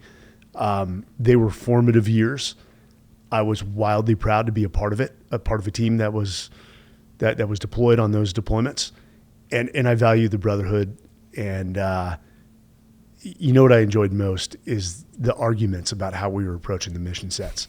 And that's unique. People think they would see how any special operations element, whether it's Army Special Forces, MARSOC, or SEALs, I don't think people would understand when we have conversations about how we're going to approach the mission set and how passionate some people could be about, hey, that's stupid, we shouldn't do that, and the arguments that start. That's not a failure of the system. That is the system by design, because the best idea usually wins, not always. Yeah. But what I valued the most was that all those deployments were to support the infantry on the ground, which infantry wins wars. Special operations shapes them. I love the fact of the route I went special operations. I was infantry by MOS and went through the training. But to support those guys who were under-supported, to bring air where they wouldn't traditionally have air for some of their missions, to bring a skill set that complemented what they were trying to do, I think we all felt an immense amount of pride, and even more so how the guys just dove in with those soldiers right down to the private and treated them with total respect. They loved the SEAL elements, our elements, because of the way we treated their soldiers. And the fact that watching guys like you go up to a private who's maybe been deployed in that area for 2 months and say, hey, just ask him 1,000 questions of like, what's the enemy doing? And that private's looking at the SEAL like, why are you asking me? Why are you asking me? Like, they were truly interested because they were the boots on the ground. They had the domain expertise or knowledge to that area. And watching the boys do that and make the privates, right down to the privates, feel like they mattered, like that was the proudest moment I had watching our guys at work. Yeah. Yeah, it's an amazing compliment seeing it all work together. Before we started recording, I mentioned witnessing some of the big picture kind of 30,000 foot conventional movements at the start of the war. It was just incredible, to be able to almost have box seats at history being made, and obviously, there were roles that we played, but seeing the machine that is the U.S. Department of Defense in full swing was just incredible, And for us, the guys going through BUDS, we look at you guys, and this isn't me blowing smoke up your ass. I mean, you guys were part of a massive special operations combined operation because you had the Brits with you, right? We had the GROM with us, actually. The GROM. Yeah. The GROM. With us in particular, I mean, SEAL Team 3, I don't know if any of the manifold and metering station up on the Alpha, I don't know if they had Brits with them. That maybe they did. I don't remember. But us on the Go Plats, we had some GROM guys with us, which was epic. I mean, massive target requiring a lot of assets, a lot of special operations. We were scared to check into SEAL Team 3 because of the experience you guys had. That's wild. You mentioned the first Ramadi and the second Ramadi, and you were a part of both of those. Is that correct? Yeah. So in 2005, they were setting the conditions for what they knew would be an eventual assault on the city. So by 2005, Al-Qaeda had declared Ramadi their caliphate, their headquarters, and quite frankly and embarrassingly, they owned about 2/3 of the city. So they were starting to set the conditions on the perimeter to keep them contained and then also isolate them because they were using the Euphrates as a rat line to supply and bring more soldiers in. And just by timing, we were lucky to make it for the Battle of Ramadi. But the difference, and this, from Fallujah, where they gave a period of time for civilians to leave, they couldn't do that with Ramadi because it was, I think, the third largest city in Iraq. It would just create this massive refugee problem. So the difference between those fights, was we had to fight with the people in place, which actually turned out to be a superpower, to build a relationship with the local citizens. And that's when, if you remember the term, the Sunni Awakening, where a guy, I'm forgetting his name, general, he was a colonel at the time, but became a general in command of Ramadi, convinced the tribes to turn against Al-Qaeda and come to the partnership of the U.S. to reclaim, the West and Al Anbar province. And so seeing all that go down and still being so new, I mean, all this was new to me. Even Sadr City was new to me. Seeing all that, and again, as you say, being part of history, yeah, there's a lot of pride, man. A lot of pride in the combined force and how they attacked it, and really seeing what the Army can do. I mean, there wasn't a mission we didn't go out on where we didn't call for a hot extract. And the Marine Corps would be like, yeah, we've got 40 Marines on a 5-ton armed with, M16A1s, and the Army's like, yeah, we've got 3 Bradleys, 2 Abrams. We'll be like, yeah, Army, can you come get us out? And they did not hesitate driving down some of the most IED-laden roads at that time in Iraq, and just how much love existed between band of brothers from different services. Yeah. That's one of the things that I really enjoyed about the combat experience, generally speaking, is, in peacetime or even outside of deployment, there's a pretty healthy sibling rivalry, a lot of shit talking and what have you. But, when you're in the thick of it, being able to rely on, anybody with an American flag on their shoulder in such a way that I don't think there are words to really fully encapsulate what that emotion is like, but it's just such an incredible feeling. We were with the 15th MU and the First First Marine Division for a good portion of our time in Iraq, and just, phenomenal. Mattis was leading them at the time, and it was such an inspiring and incredible time to be doing what we were doing. I just saw him this last weekend. Oh, really? Yeah, I was in Palo Alto. Awesome. Giving a speech. He spoke before me. I came on after. I said, you guys have heard from the second toughest Marine. Yeah. I thought it'd be only fitting to hear from the first toughest Marine in the room. I don't think he found it too funny. It was a joke. Yeah. He doesn't seem to have a great sense of humor in that way that I think most team guys are used to. But with the experiences of Ramadi 1 and 2, I'm curious, one, did the injuries that you sustained in Fallujah, did they inhibit you at all, or were you fully healed at that point? Or So in Ramadi. sorry. So end of deployment, when I came back, it was about 6 months of rehab, and they would have to debride the holes in my legs every single day. So they healed out. And I didn't have these divots in my legs. It took 6 months, and I'll say I wasn't prepared after 6 months, but the team was getting out of the pro dev phase. And if I missed the beginning of the workup, I felt I wouldn't be able to rejoin them. So went a little injured. It said I was okay. Convinced the doc I was okay. Joined them. I remember on that workup, certain fragments were still working their way out, where a guy named Derek Benson. Yeah. You know Derek? Yeah. Okay. That guy was, he's the guy you hate because he was literally good at everything. Yeah. He was handsome. He was built, like, whether he was a sniper, breacher, he always ended up being the best. I'm sure that's a product of the guys he had in the platoons that were hard on him. But he would cut me open and remove fragment, whether from my feet or my legs. But I remember when I rejoined the team and we're about to step into, is it a ULT, unit level training? The Master Chief has a board with all the names, like little name placards, the magnetic name placards under platoons. And they had put me in a platoon that was going to the Philippines. And I literally went up and took a guy's name out of Alpha Platoon. And did you know him? No, he was checking in. Got the shitty lottery. And I feel bad about it now. Put it under one of the platoons going to the Philippines. I took my name, put it in Alpha Platoon, which were the guys I did with the workup with previously, and ended up going back to Iraq. The fact that it's that easy to change that you can just go move a magnet is both scary and awesome at the same time. Does he know that happened? No, and he now lives in Dallas. Oh, really? Yeah. So he still doesn't know that. Yeah. He might now. Right, he might now, but phenomenal dude. Yeah. And I feel a little bad about it, but there was no way. Yeah. After losing Mikey, that I wasn't going back to Iraq. Yeah. Do you still have any shrapnel pieces? Oh yeah, I got a ball bearing right here that you can feel, but it'd be a little gay if I asked you to. I'm not opposed to it. Maybe we'll get that on some behind the scenes footage. Does any of it still bother you? So, strangely, how I was seated, I had shrapnel on the bottom of my feet, so you can still see like specks. Oh wow.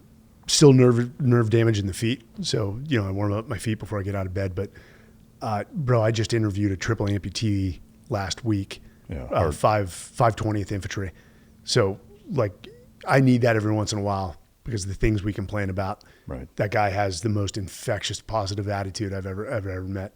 So I need those reminders of like, hey, whatever you're dealing with, first world problems. For sure. Yeah. Is taking it out more trouble than it's worth at this point? Yeah. Yeah. And it's a healthy little reminder. I'll put my finger there. Yeah.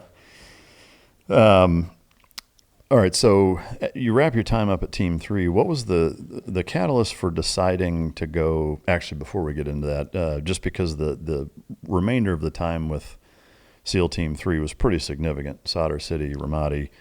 Is there any operation from the rest of your time there that stands out as, a situation or an experience that you remember often and that is worth sharing?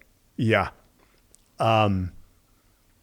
So I went back to Ramadi in 2008, and we were there about 3 weeks. And great guy, my task unit commander at the time, Jack, comes into my hooch. It had to be like 7 a.m. Like Ramadi, by that point had those containers, and you had your own little room.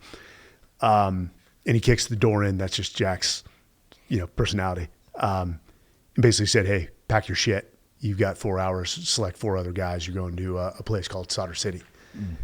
And, start packing up. 4 guys, we get together, we get what information we can. But the Sadr or Shia militia had launched an offensive backed by Iran against Iraqi and American troops. And so Sadr City, which is a slum akin to like Gaza, just high rises, stacked next to each other, all Shia, led by Makta al-Sadr. And they needed sniper support similar to what we did in Ramadi. There was a SEAL, and you would know this guy, and I'm blanking on his name, that was sitting at Siege of Sodef. And when he saw this happening, he went to the Siege of Sodef commander and said, hey, these guys can assist in this. And that's how that all generated or originated. So this commanding officer of Team 3 had to make a hard decision because he couldn't just pick up one task unit based off the commitments he was tasked with in the West and just send them to Sadr. So between SEAL Team 3 and SEAL Team 8, he selected 5 guys from the 8 platoons that were in country and threw them together as a quick det. And you see where this is probably going. This is an embarrassing story. So we drove, like Habania, picked up guys with their armored vehicle, then Fallujah, and all the outstations until all 40 of us were together. We did the 3-hour drive to Baghdad. They put us at the palace complex on Baghdad. And so that complex on Baghdad is like an hour drive from Sadr City. So we all come together. We get in late that night. They want us to insert the next night. You've got 8 ways of planning for missions. You've got 8 different ways of doing everything. You've got A-type personalities, some of whom don't know each other, have never worked together, but hey, they're all SEALs, common standard operating procedures. No. So we wake up in the morning, we start planning, doing rehearsals, and like I get this gut-wrenching feeling. I'm like, this just doesn't feel right. And the Army needs us. We have the best of intent, but you know what they say about the road to hell. It's paved with good intentions. We make it work. We brief the mission. We get in our armored vehicles and we start the drive. Dr. Johnny Kim is, well, not a doctor at the time, is the lead navigator. We get lost like 3 times. It takes us what should have been an hour. It takes us like 3 hours. We're behind the timeline. Link up with the Stryker company and they're going to insert us. So we brief them. We'd already sent the point where we want to be inserted, confirm it, do a quick brief. Guys load up the Strykers. They insert us. 40 guys, probably 1 a.m. at this point. And we start patrolling. And Johnny Kim is the point man again. Nobody is operated in Sadr City. And essentially what we had done is we had taken the mission template that worked in Ramadi without any changes or evolution and just layered it on top of Sadr City, totally different terrain with against a totally different enemy. And I remember Johnny took us across a probably 50-meter knee-high river of shit. And so the guys were not happy because their boots are now sopping in human excrement, and realizes that we got to go back the way we can. So it takes the guys back through. We finally get to a position, and as we approach the door, a guy sticks his head out, disappears, comes back out, and fires AK fire in our direction. Prominent building, enemy knows that as well. So we take down the building. Those guys had run to the rooftop. They know this neighborhood like the back of their hand and had jumped from high-rise rooftop to high-rise rooftop. But as we're taking down the building from across the street, we start taking our RPG fire. So that position's unsuitable. We make the decision, hey, lay low for 30 minutes. We have night vision. They don't. We're going to sneak out. There was no other egress routes other than the door we came in. And it was near a corner, T intersection. So we're going to take a left and get around the corner as quickly as possible and move to our secondary position. Well, 3/4 of the patrol gets around that corner. 8 guys are still along that main street from which we took fire, and they detonate a EFP, an explosive forming projectile, the copper IEDs that can rip through armor. Coming out of Iran. Exactly. And so they start lighting us up, and funniest thing, I yell, light them up. The other officer, Scott, who you may know from your time Mustang, is yelling, light them up. Nobody fires because you got these guys who haven't worked with one another, and nobody wanted to be the one to fire the first shot, which I know sounds strange. Maybe that's the range mentality. We eventually start opening up, and I moved along the wall. Guys are closer into the street. I move along the wall, go around the corner, expecting to see carnage. By the grace of God, the guys are still alive. They had their bells rung from the EFP, but their night vision had shut off. They had to cycle it just from the concussion. We get them. We move to the secondary position. We break contact. We did not deploy with we didn't deploy with standard breaching charges. We had to be innovative. So as we get to the second position, metal door requires a explosive breach. So the guys create a half moon MSD safe, and the breacher places the charge. We move back to the MSD, and the blasting cap falls out of the charge.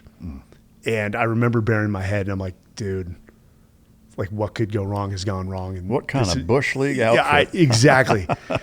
And no longer than 5 seconds after I buried my head in my chest, they had jumped from rooftop to rooftop, and they're firing down into the street. So at that point, the mission's over. We call for a hot extract. Seems again like ages as guys are trying to hide between or behind what cover they can find. Strikers come in, lighten it up, and guys start moving to the strikers assigned by, there was that number on the side of them. Guys are going to their assigned strikers. And my team, one guy who totally competent, had a long career, like good dude, had a M79 slung behind his back. It was secured.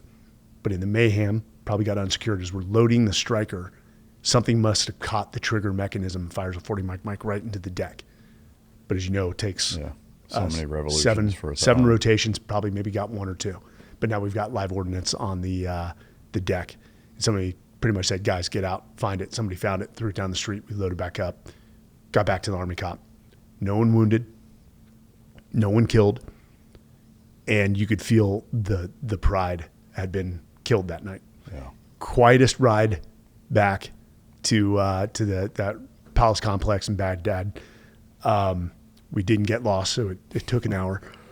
And I remember the debrief and just realizing how many mistakes we had made, just thinking we could take what was successful last deployment and apply it to new terrain against a new enemy. And I was wildly proud. The Army called us. In fact, the Siege Assotive commander called us. We didn't exactly tell him what happened that night. He just knew troops in contact. Both positions were unsuitable. He said, hey, we need you guys back in 24 hours. We asked for 48. He said, okay, not a second more. And the guys didn't sleep much during that 48 hours because we were putting SOPs in place, basic SOPs, where a guy at SEAL Team 3 was the lead breacher. He'd have to become an assistant lead breacher because, we put the SEAL Team 8 guy. And so moving around, creating that sort of task organization, how we communicated, doing rehearsal after rehearsal.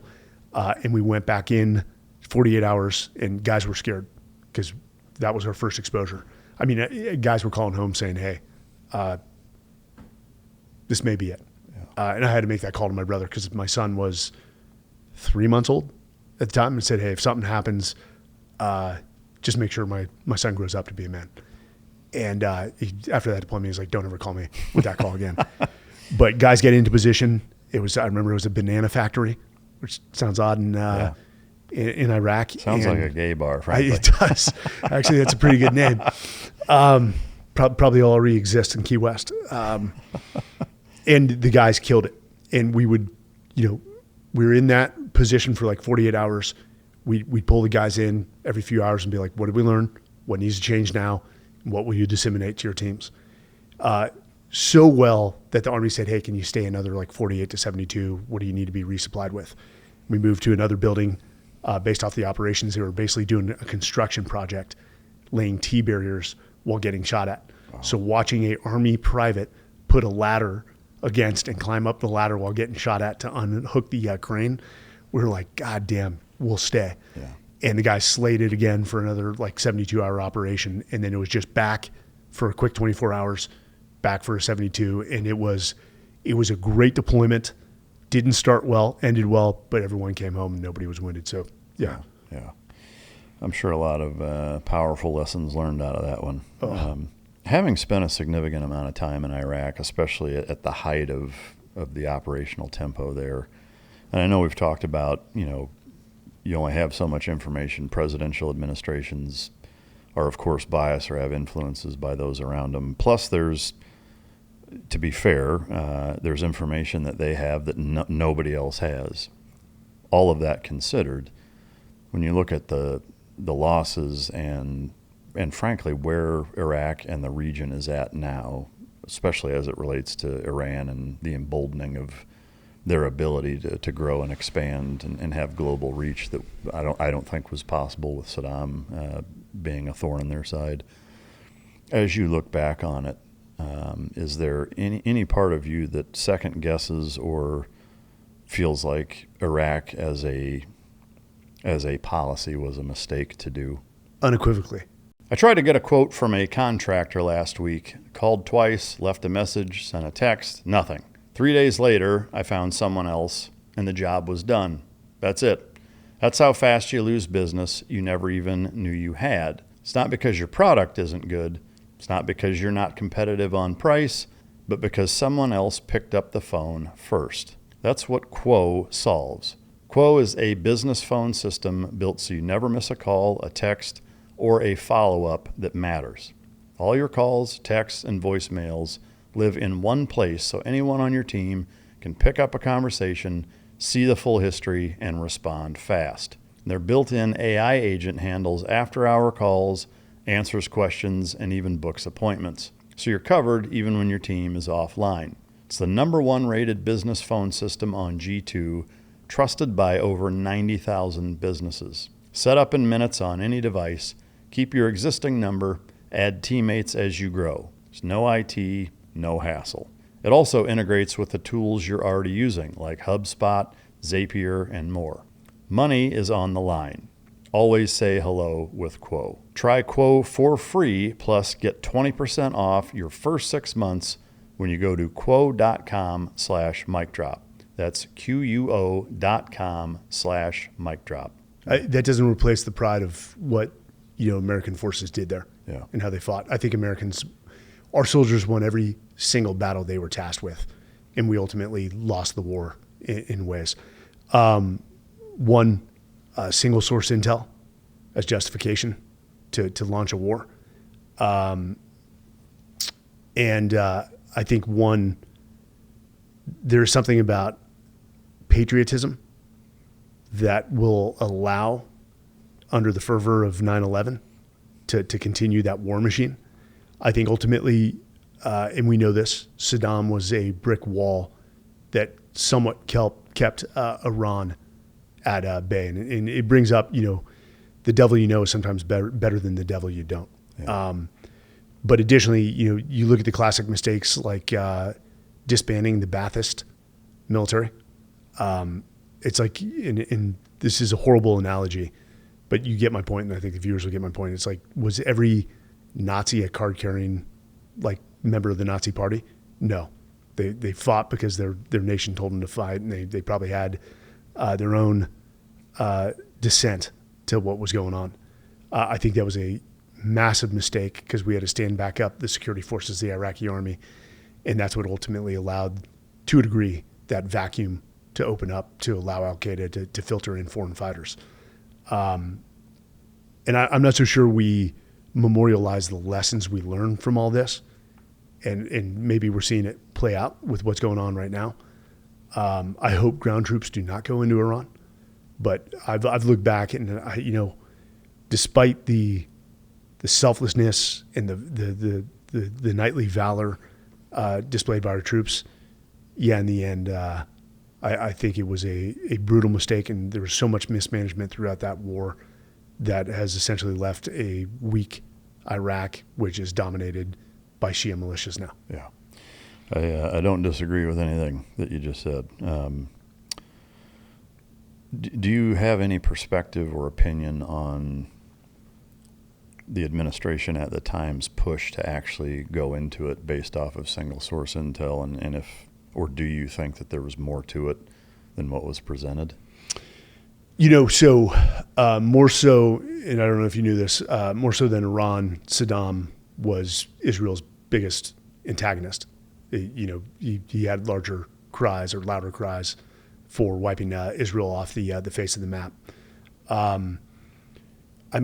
Would you hit a target? And I'll ask you this: would you hit a target off a single source intel that without the credibility behind that single source? Zero chance. Yeah. Guys would call foul on that if you were the leader of the organization. Say, hey, we're going to go hit this target.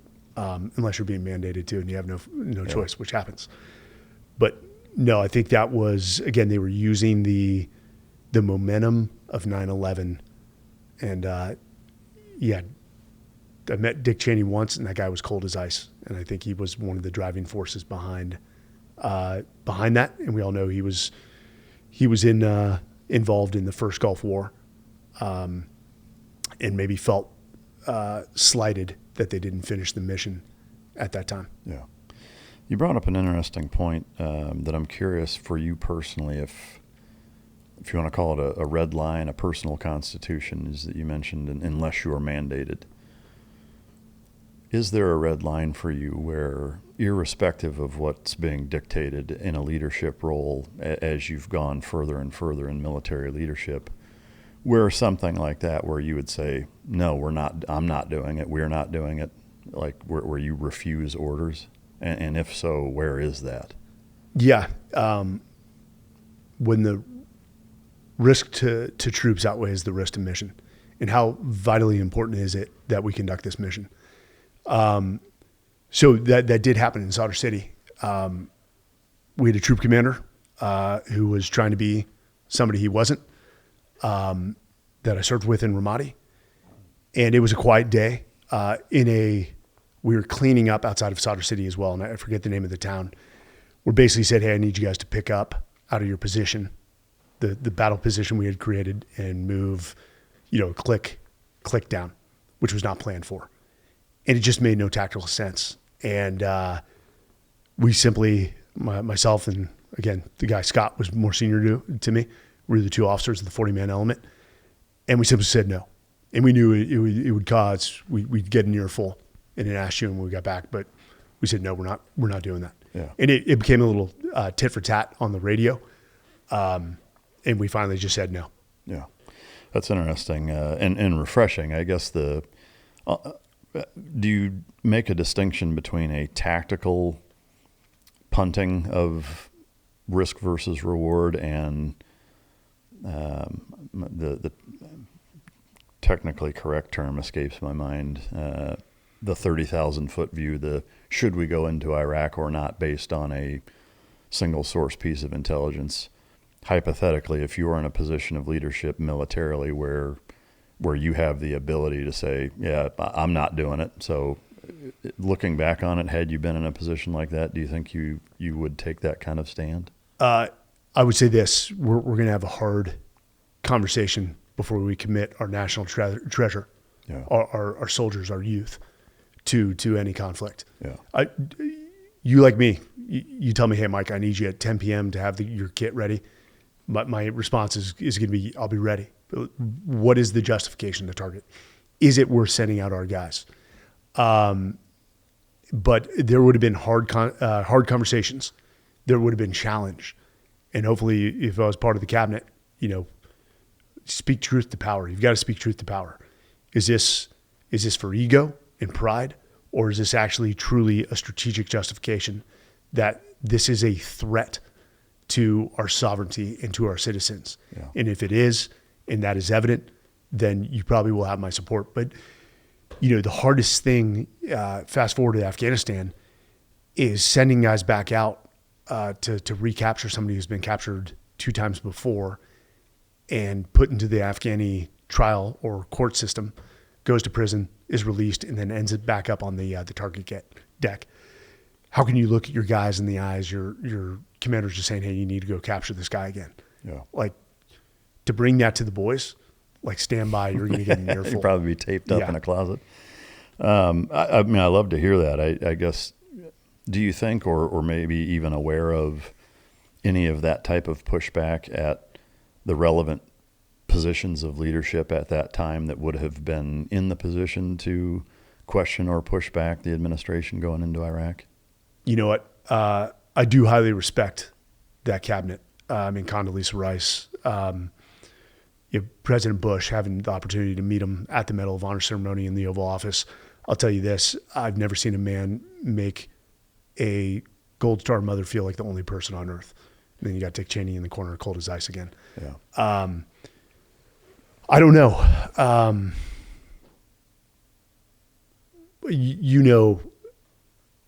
we teach our guys not to accept things at just face value, to scratch the paint on things that you're told to question. And I think the quality of the questions that we get from our boys always makes you look back or step back and say, okay, actually they're right on this.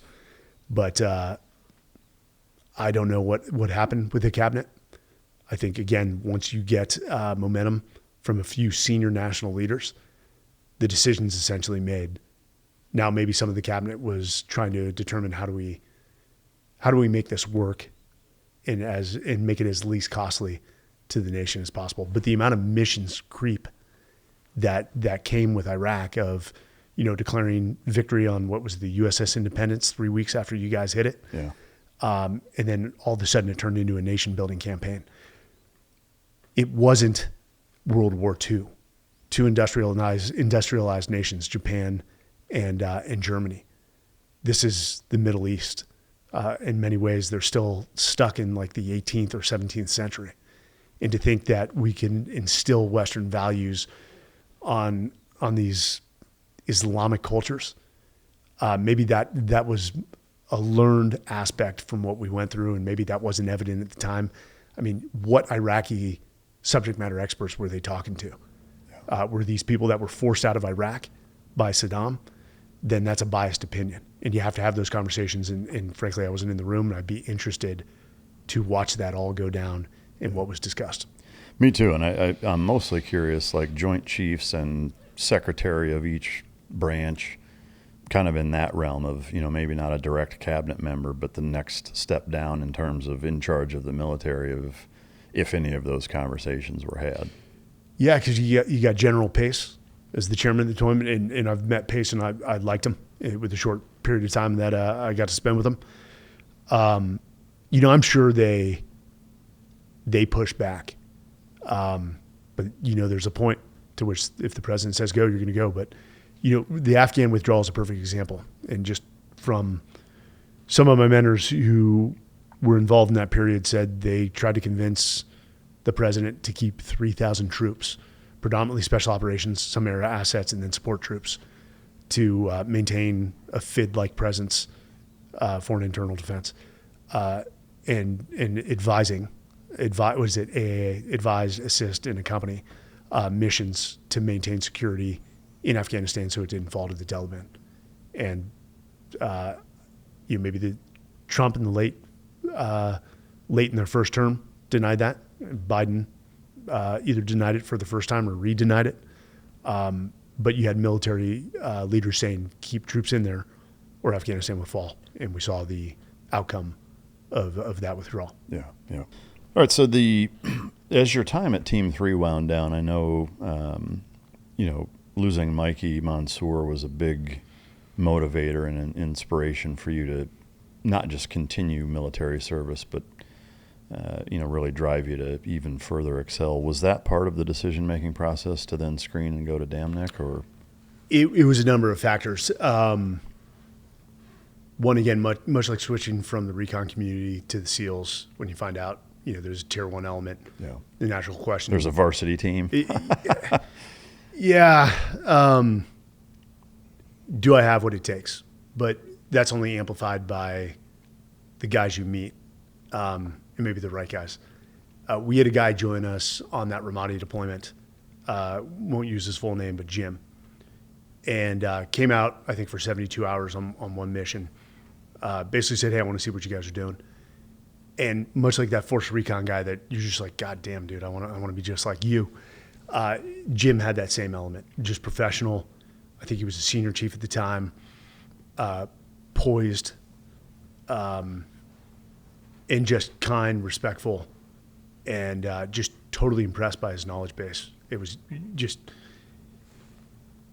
what he could ascertain by looking at what we were doing. I mean, he actually produced an after action from those 72 hours, which unfortunately the SEAL Team 3 leadership thought it was degrading what we were doing.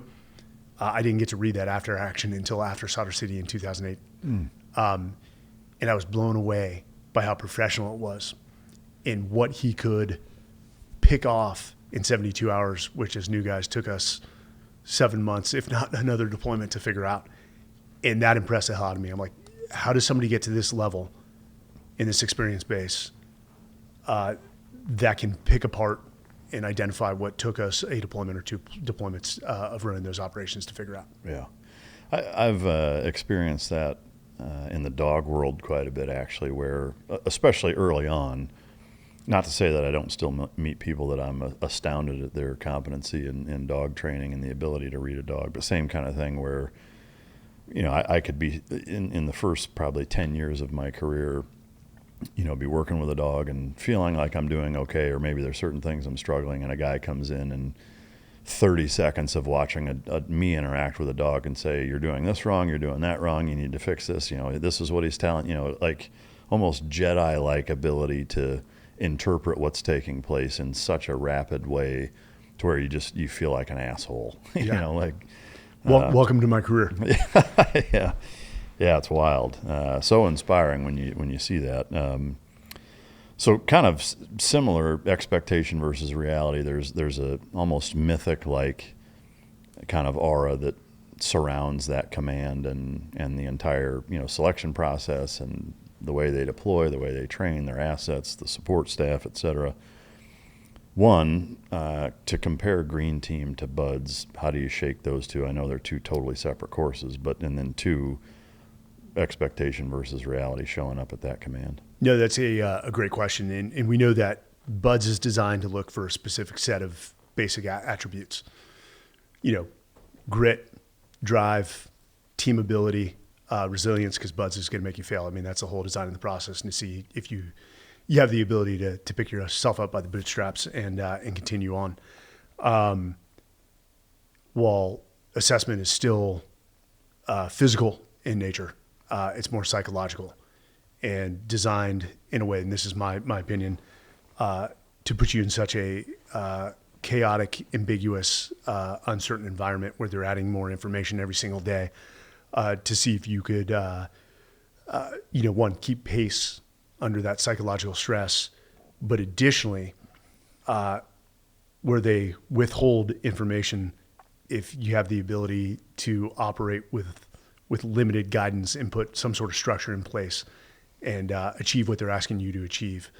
And so that psychological, I'll tell you this, it was the only time I went through military school, with the exception of sniper school. I made it by the skin of my teeth on the stocking phase. And it was because of my pig partner, as we call it, guy from Montana that had a lot of field time where I didn't. But I really questioned whether I was going home every single day, because you're seeing guys that you knew who you thought were better operators than you not make it. And that makes anyone question if they're going to make it through the process. Fortunate that I did, but when you say reality versus expectation, 100% expectations were met. Yeah. And actually, probably because I didn't have the experience base, the standards far exceeded what I thought was expected. I've heard that, from pretty much everybody that I know well enough to ask them that and trust their opinion on it that's gone there. What is it about that command you think that separates it from the SEAL teams, other than the obvious funding? In average age, where they retain corporate knowledge. Yeah. I mean, it's the one place you can homestead almost your entire career. And I suppose they're not plagued with, I guess to a certain extent they are, but even the lowest base knowledge or the lowest common denominator there is still several platoons. Yeah. Whereas a new guy coming out of SQT, you're starting with the rock bottom base knowledge every platoon. I know it's more sensitive there in terms of experiences where you went, what you did. For what you can share, can you walk us through your time there? Yeah. So, talking about expectations, and I won't walk through the entire mission, but my first mission in Afghanistan with those guys was the night that Adam Brown was killed. Oh, wow. And it was this is so strange to say this. It was in Konar province, which we know, was the most kinetic province by the sheer terrain alone. It was basically an enemy safe haven. And I think Restrepo, and if you've ever seen those documentaries about Korengal Valley, speaks to how kinetic it was. they went into a valley that no Americans had been during the entire Afghan war. And just watching them figure out how to get into that valley, which took like 2 weeks to find a suitable insertion and ingress route was impressive. And then executing that insert was one of the hairiest things I've ever done. But watching, and this is, having had the experience base I had with the battles of Ramadi and Sadr City, maybe there was a little youthful arrogance that I was seasoned. But when the valley came alive on them and they were hitting a specific target with said name bad guys in it, watching those guys operate and jump from rooftop to rooftop while being fired at from a 360-degree angle, and the communications on the radio, and like I had eyes like this because I've never seen a military unit maneuver like that. And I realized that the standard was a lot higher than I expected, and that I was not playing playing ball to that level. And I remember when we got back from that one, and even getting Adam out was hairy, and then watching the TF-168th pilots do what they did to get us out under massive fire. It was shock. And I remember after, finally got Adam's body back to Bagram, and we made it back to where we were, I just sat down on a bench, and I had these wide eyes, and a guy named Lou Langlis, who walks by, and he's like, "Mikey, you okay?" And I just look at Lou, and I said, "Is every night like that?" And he basically said, "Yep." Hit me on the shoulder, and Lou was a stout guy, and he's like, welcome to this place. And the rest of that deployment was just, okay, watch, learn. And basically I was a glorified radio man and a JTAC, which I loved, for a guy named Jonas Kelsaw. Yeah. Who was... another extortion guy. Jonas was like just off the charts brilliant. And he had this way about him. Everyone loved Jonas. And then you have like Lou Langlis, who was like the ultimate hard. And they were like the perfect pairing. So this is my first experience. And the value of just being part of those guys for that deployment and watching and learning really set the bar for the rest of my time there. And just wildly impressed, not only with the officer corps, but more importantly, the senior enlisted corps. I mean, just those were the most transformative years of my career, because not the sharpest tool in the shed, not the fastest, not the strongest, not the best shot, but I do want to be a part of the team, and I want to be a value add. I want to be a multiplier to whatever we're doing, and I valued every bit of my time there. I got some great tours, got the exchange tour with Delta, and it seemed like it went quickly. It seemed like it was forever, but at the end of it, it seemed like it was a small snapshot of my life. Yeah. And I will always sing volumes about the quality of the operator there. Man, it never gets old hearing about it. As someone who never went, never screened, wish that I had, frankly, just because of how legendary that place. But everyone was getting some at that time. Yeah. Like, even still, like, though, hey, I'm going on combat deployments to SEAL Team 3. Like, yeah. I'm just going to keep riding this out for as long as possible, and I get it. Yeah, but I mean, I think you as a classic example, though, I mean, to cherry pick a career in the vanilla SEAL teams, it would be hard to find one as illustrious and busy and well-rounded as yours. But then to go to a command and be that baffled by how much higher in terms of the level of competency says quite a bit. Well, I think the problems was we professionalized the force, and you would have more knowledge because you were in the Force 90s. 21 stuff, yeah. Where, I was told by the older generation that guys could stay in a platoon for 6 years. Well, and I think sorry, I didn't mean to interrupt. No. But that duration in a platoon, and we all know that the longer guys are together, the more cohesive and aligned they are. I mean, you could pick off somebody's who somebody is on night vision from 100 meters away just by the gait in their walk. Yeah. And maybe we've lost that, but I think guys want to be at the SEAL team a little bit longer. I understand the needs of the community. Guys need to go to BUDS, but we find that there are guys that want to do careers at BUDS. Then let them do that. But the guys that want to stay in platoons and do what they came in to do, I think those discussions have to be had. Yeah, I agree. And as having done it a full workup, and it was an ARG Alpha, full benefit, almost 2-year workup followed by a 6-month or 8-month deployment.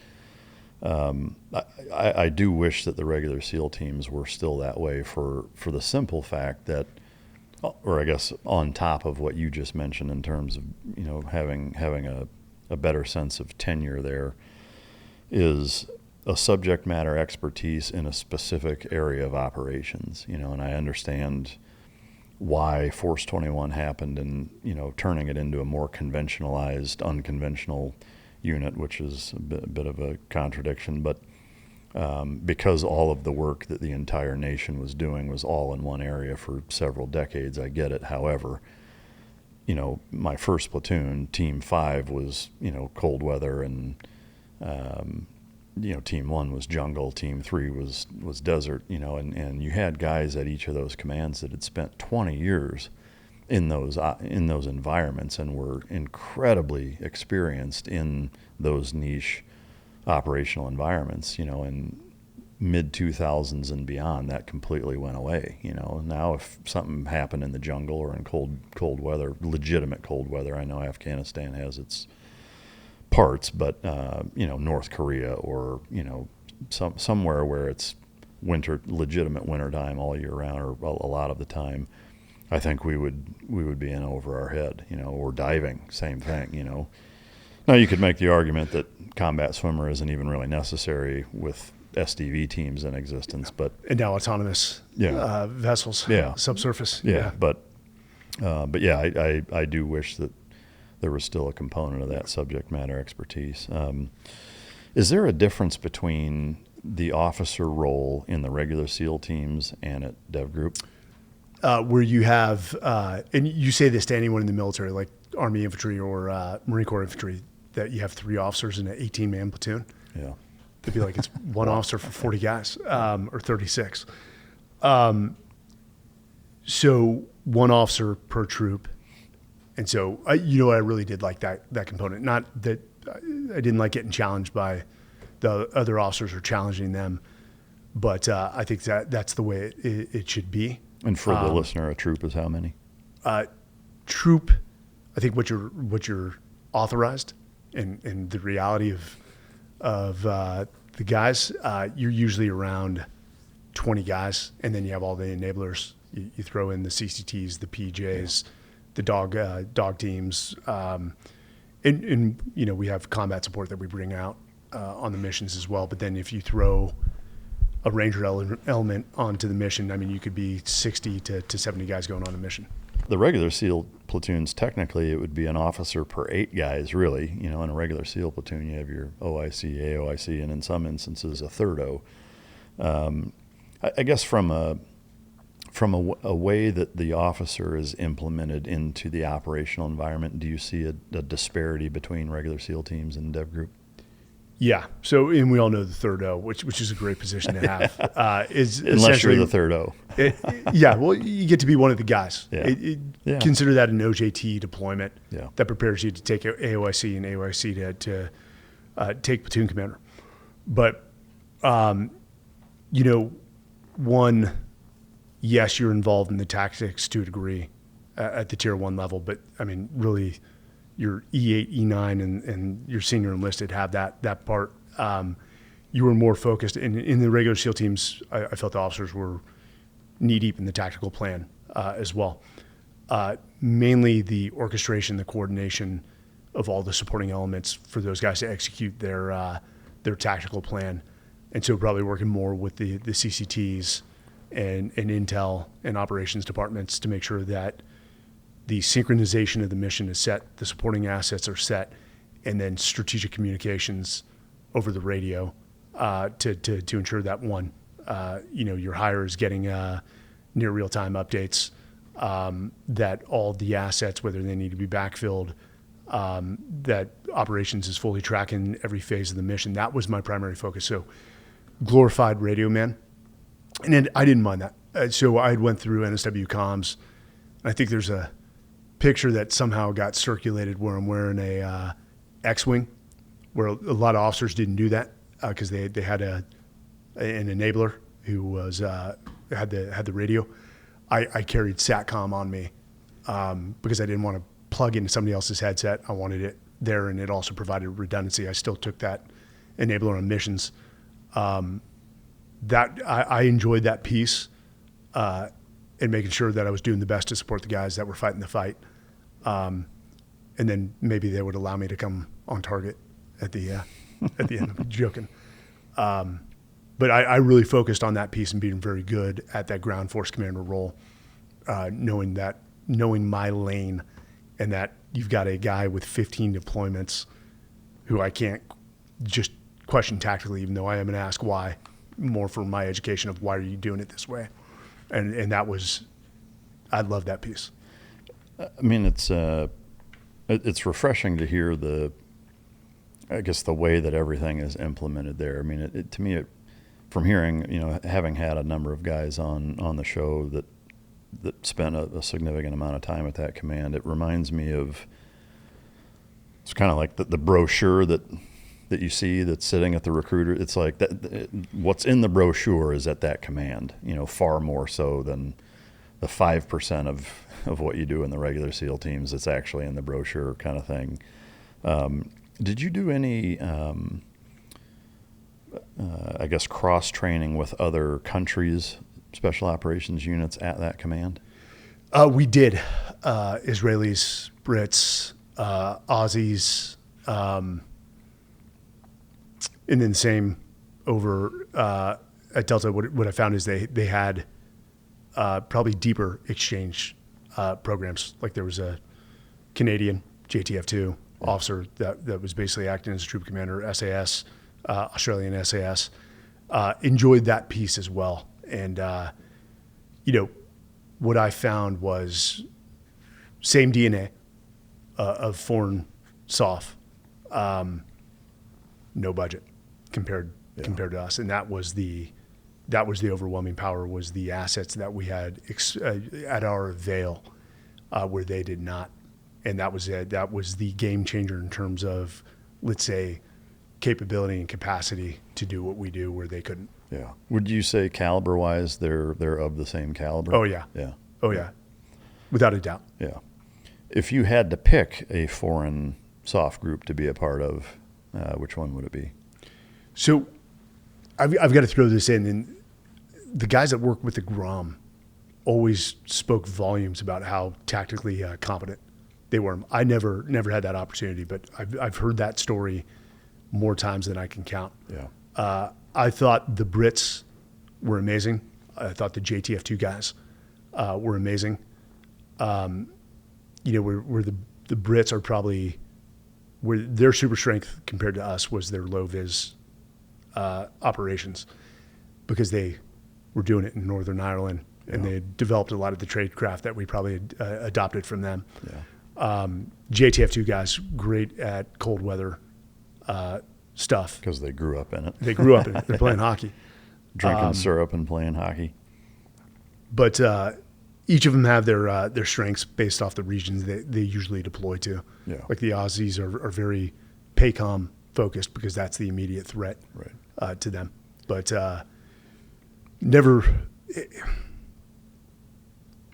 I can't say I had an allergic reaction or a distaste to anything I saw from those guys. Yeah. None. Not one that you would pick to be a part of if you had to.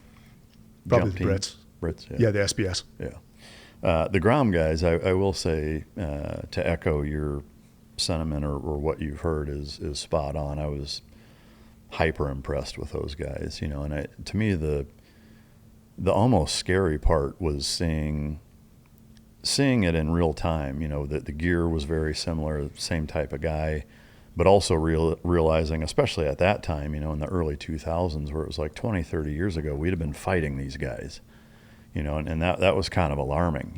I would say it was humbling, actually, in that it's like, man, these dudes are legit warfighters that I would not want to have to face these guys, They were also hilarious because it was like, this was before the show Vikings existed, but it was like Vikings walking around, and they're like cooking Pola sausage on burn pit fires and, just like, or like, they'd have a barrel with like 2x4s and just shit that you wouldn't want to cook food over. And, and they're like heating up meat and stuff on it. And it was just, they were a trip. But yeah, such a capable group for and sure. I heard they drink vodka it's water. Yeah. From an operational experience standpoint at DEVGRU, again, I know there's there's less that you can share about that. Can you recollect any missions that you can share that were impactful, that were either a big lesson learned or something that you reflect on? Oh, yes. But by the sheer volume of some of the things that we were asked to do, we sometimes were given ample time and ample support to prepare. And we all know that it's no different than sports. The game is won before you step onto the field. But constant lessons learned, stepping between different environments, and I call it the disease of victory. When you're successful in Afghanistan, you try to, again, similar to Sadr City, put that template on a completely different country, even if it is a Islamic country, and having to relearn that lesson every single time, but to the point where guys are like, "Hey, are we assuming this is too easy because this was successful in Afghanistan? Do we need to relook at this?" But if similar to SEAL Team 3, I think, in Mikey, the thing that immediately comes to mind and will always be seared in my mind is Extortion 17, because I was part of that squadron when that happened, and those are the guys I was with on that deployment in 2010, and just good friends, brothers, and that was that made the Mikey situation worse. Yeah, and I ended up in a position where I was not there. I was deployed elsewhere while they were in Afghanistan, and what a stupid notion to be like, if I was just there, or I should have been with them, you'd be gone, dude. But that was, across the whole community, that was hard. Yeah, I will say I remember hearing about that. It was impossible to believe for a while. So you were part of Gold Squadron when that happened? Yeah. How did you not end up on it? Oh, well, I mean, troops are at different locations. Oh, okay. But I was in a different region of the world with the deployment and the mission I was tasked with. Yeah. And I was notified within 5 minutes of it happening by a buddy who was sitting in the JOC in Afghanistan. He said, "Go to your JOC and turn on this channel." And when I called, and he said, "Call me back." I said, "Hey, I'm staring at a burning building." He said, "It's not a burning building. That's Jonas Liu and the boys." And I'm like, "What do you mean, Jonas Liu and the boys?" He said, "That's their helicopter." And of course, the natural question, well, how many, are the guys okay, or how many perished? He said, "I think all of them." What was going through your mind when the realization of the gravity of what had happened? I sat in that JOC for 24 hours just watching the channel and the Rangers that moved to the site. God bless them. I was told that Rangers had burns on their arms trying to reach into the fuselage, which just speaks to that service, cooperation and love for one another. But, I sort of shut down for 2 weeks. I remember I went and put all their photos up in my room, which I don't know served any good purpose, and would just sit in my room and stare at it. And for the next 2 weeks, would only communicate when I needed to communicate with the guys, to a point where my last troop chief, great dude, Mike, called me, and it was a little bit of a Trojan horse. Somebody on the deployment had called him and said, "Hey, we got a problem." And, "Hey, how you doing, man? What's going on? How's the deployment going?" And I'm engaging with him because I had this smile that he would call me. And at the very end, he's like, "Hey, man, you're going to have plenty of time to think about this. Trust me, we all are. But right now, you need to get your head out of your ass. The boys need you." And watching they piped the funerals over TV. We watched them, and we just tried to stay busy on the rest of that deployment and keep our minds off it, like we always do, compartmentalize and just keep driving on. But it was just different when you got back, because that troop may have been 1/3 of the squadron, but they were probably 2/3 of the personalities. Yeah. They just were a larger than life group. And I mean, you go down the list and you're just like phenomenal. Guys like Tom Ratzlaff, who was awarded the Canadian Star, I think was the only American at the time to be awarded the second highest Canadian award for valor for something he did in Afghanistan. Guys like Derek Benson, who were just like, again, the guy who was good at everything. Lou, Jonas, I mean, the list goes on. That was just such a vast loss of life, and the amount of kids that were left without fathers, wives without husbands, mothers and fathers without their son, sisters and brothers without their brother. That hit the entire community, not only that command, but the entire community, and in a way, the nation. And just, the manner in which they went, there also is a beauty to that. Yeah. Because they were so tight. We called them the party troop. They fought hard. They partied harder. You're just like, yeah, they went together. Yeah. As a leader of men in combat, what's the message that you give to your men to continue the mission and regroup after something like that? Arguably, I don't know if I was the best at that moment. And I needed a wake-up call from a senior enlisted who I highly respected. But I think I snapped too, and we ran training as much as we could. We set up the group workouts, the cross-functional workouts. We tried to stay busy as much as possible, and I'm a believer that the highest form of leadership is lead by example. And so just show them that, we're going to move through this. I'm not saying it's okay. We'll have time to reflect. I think there was also, this sounds strange, while you would have liked to be there for the families, there's part of you that also is secretly glad you weren't there to have to attend those funerals. The guys that went redeployed to attend the funerals, but even the CACOs. I could talk to guys because that was a mass CACO event. Yeah. It was a mass casualty event. It's going to require a lot of CACOs. Talking to the guys that did that, I'm better you than me. Yeah. I don't know how you went through that. Yeah. And, Matt Mills, he was a good friend, and Kerry Mills, Matt was at 3. Yeah, we did a platoon together. I knew him really, really well. And in fact, my good buddy Clint Emerson, who's been on the show a number of times, was the CACO for Matt's family. And I was just talking to Clint the other day, actually, about, all of his experiences, being at Black Squadron at the command and doing some pretty wild stuff that I wish to God he could share on the show, but he can't.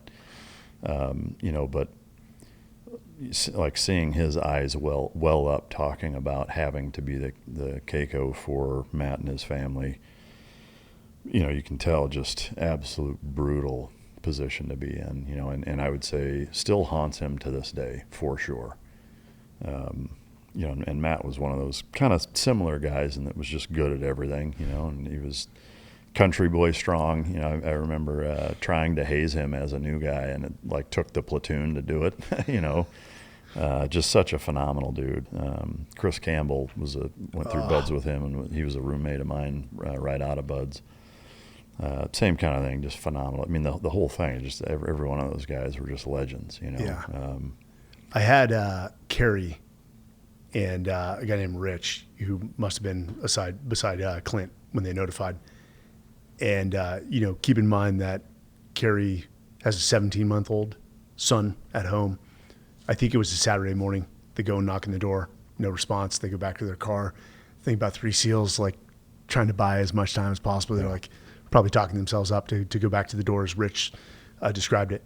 And the two of them, and hearing both perspectives, they went and knocked again, and she answered the door in a T-shirt that she'd slept in that night, which was Matt's t-shirt. She don't know why. She didn't usually sleep in a t-shirt.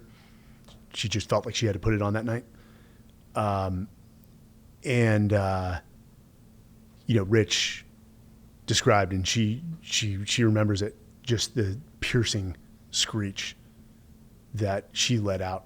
And as Rich tells the story, he's like, that will be forever like singed into my mind. He can still hear it. Yeah.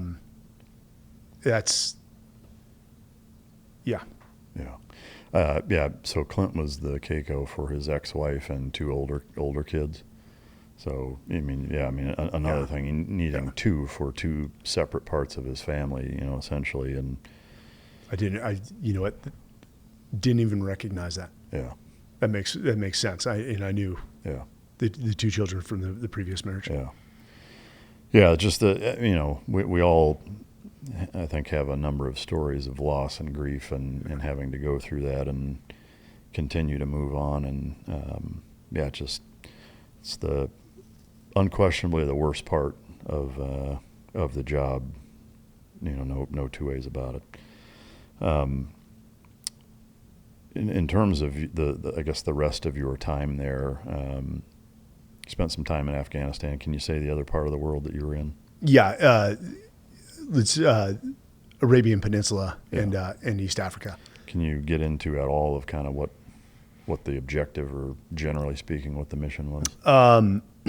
To be prepared to support squadrons to conduct hits and other activities. But hit Afghanistan again, other regions like Yemen, Djibouti, which I'm sure you're familiar.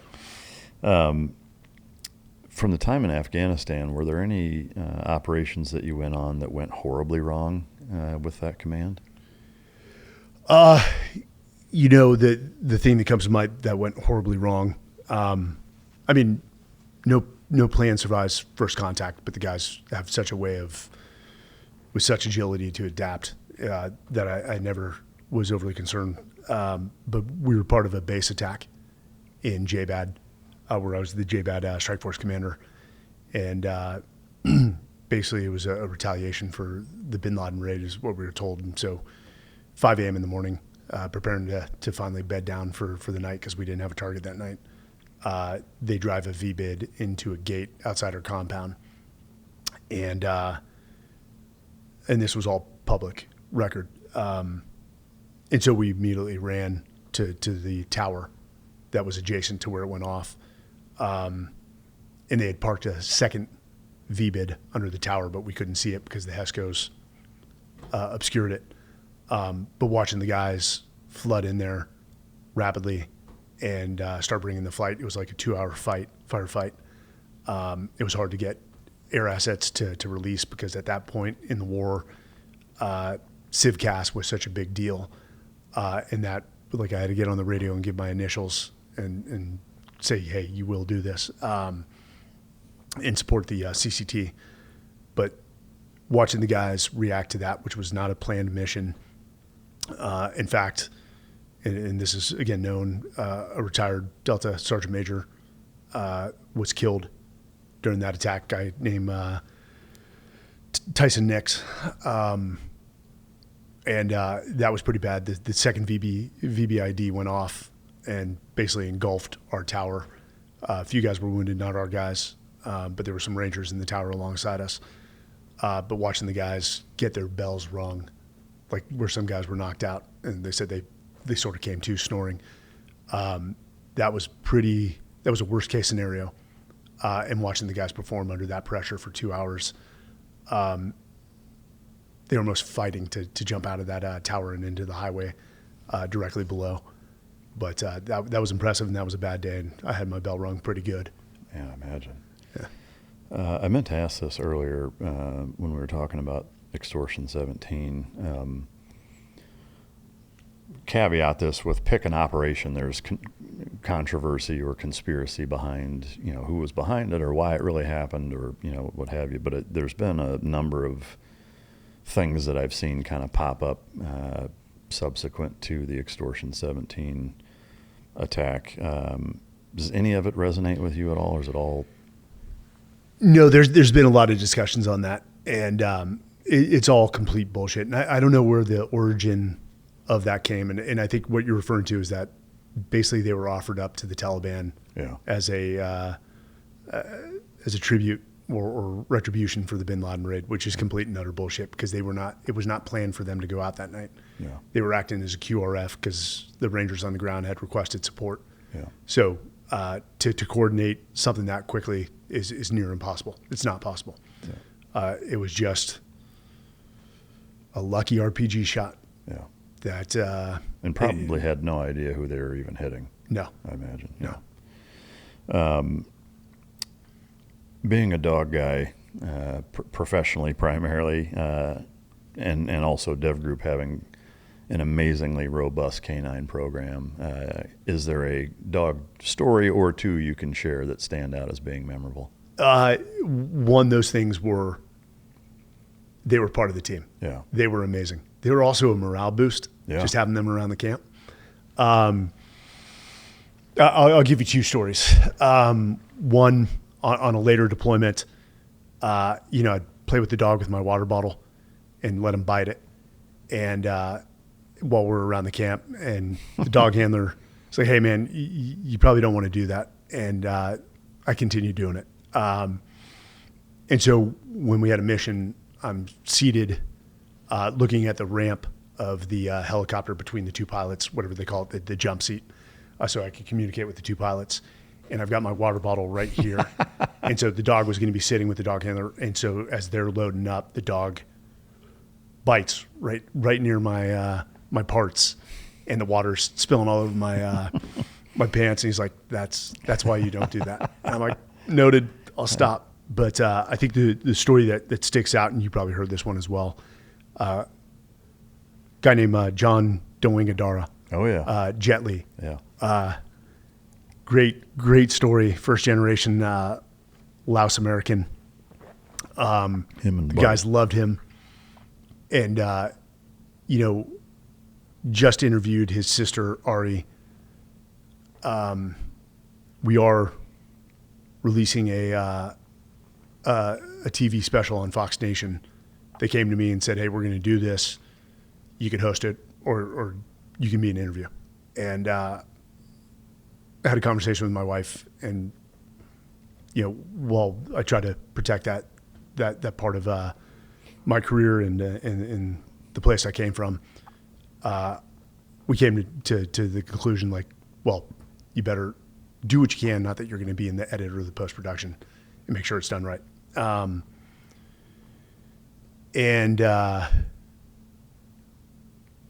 So when it was struck, the last actions of Jet Li was to reach out and grab Bart, his dog, and to pull him close. And I think that speaks to the caliber of the guys we serve with, and all forces. We've seen it. It's not, the soft community does not have a monopoly on selflessness or valor. They don't.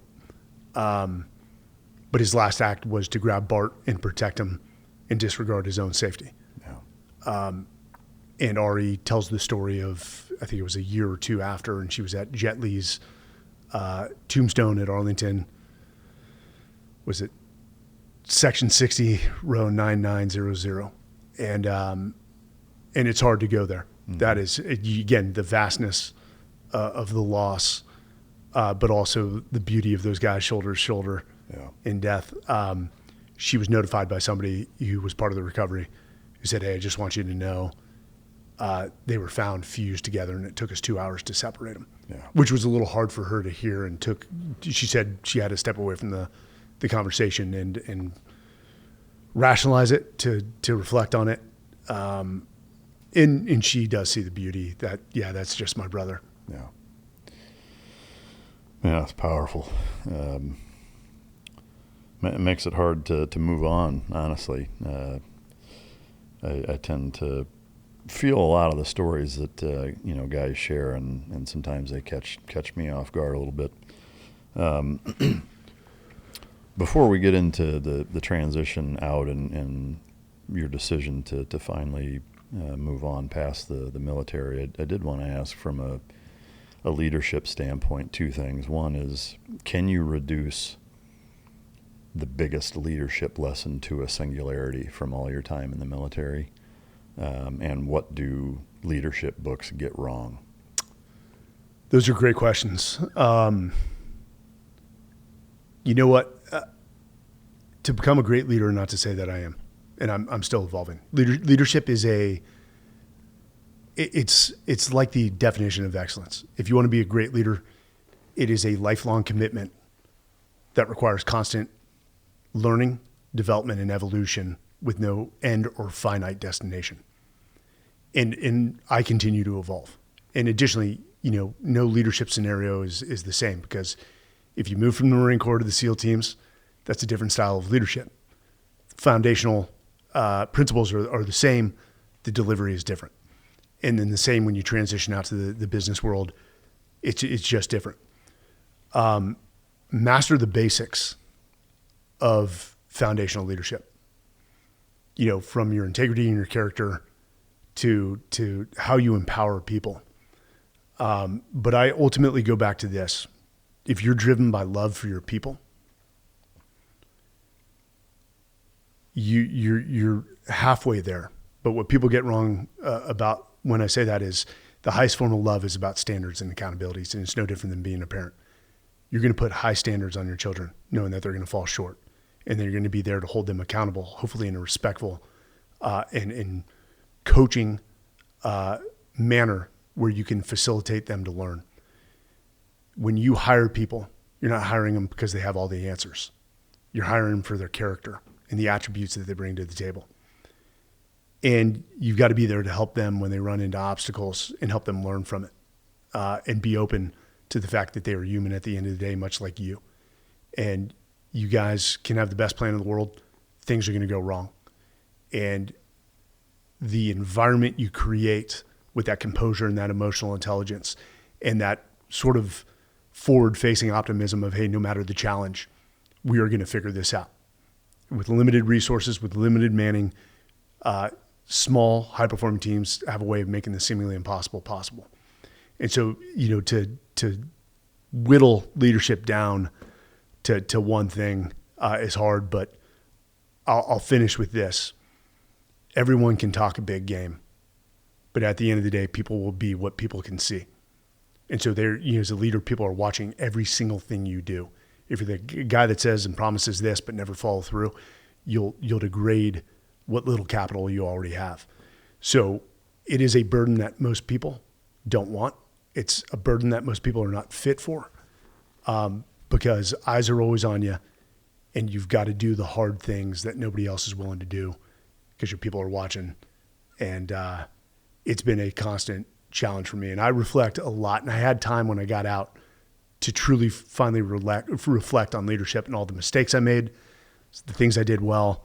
What do I want to start, stop, and continue? But I'm fascinated by leaders, not only in the military, but now in the private sector, because I'll tell you, maybe it was because we were surrounded by one of, by definition, the highest performing teams, our teammates, in insurmountable challenges that we somehow figured a way to succeed. But building a business has been the hardest thing I've ever been a part of, because it's a resource, limited in resources. You don't have the budget we had in the SEAL teams. You're dealing with a different caliber of people who maybe have not seen what right looks like. And it is a constant challenge, but I'm having fun with it because I'm learning every single day. Yeah.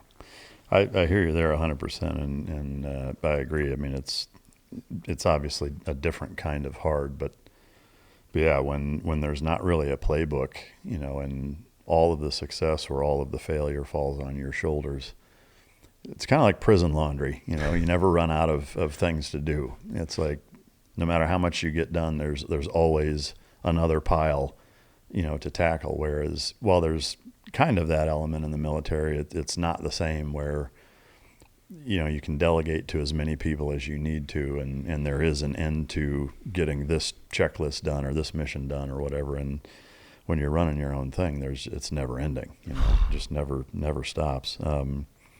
Is there a thing that that leadership books get wrong? It depends on the book. I've written 2 books, and they're not war books. It's a reflection on leadership. And I always talk about other leaders that I've seen and the things that they do. But one, like I always say, team of teams is mandatory reading. I don't push my books when I speak to companies. I'm like, go get this book. It's like a foundational Bible to what you guys are trying to build. I've seen some books that I disagree with. There's a lot of books that get into the psychology of leadership that just go a little too deep for me. Leadership is a contact sport. And you've got to be engaged with your people. I'm going to say this braggadociously because I am proud of it. So started a company and sold it to a data center company that was veteran-owned, veteran-led, because it was a recruiting executive search company.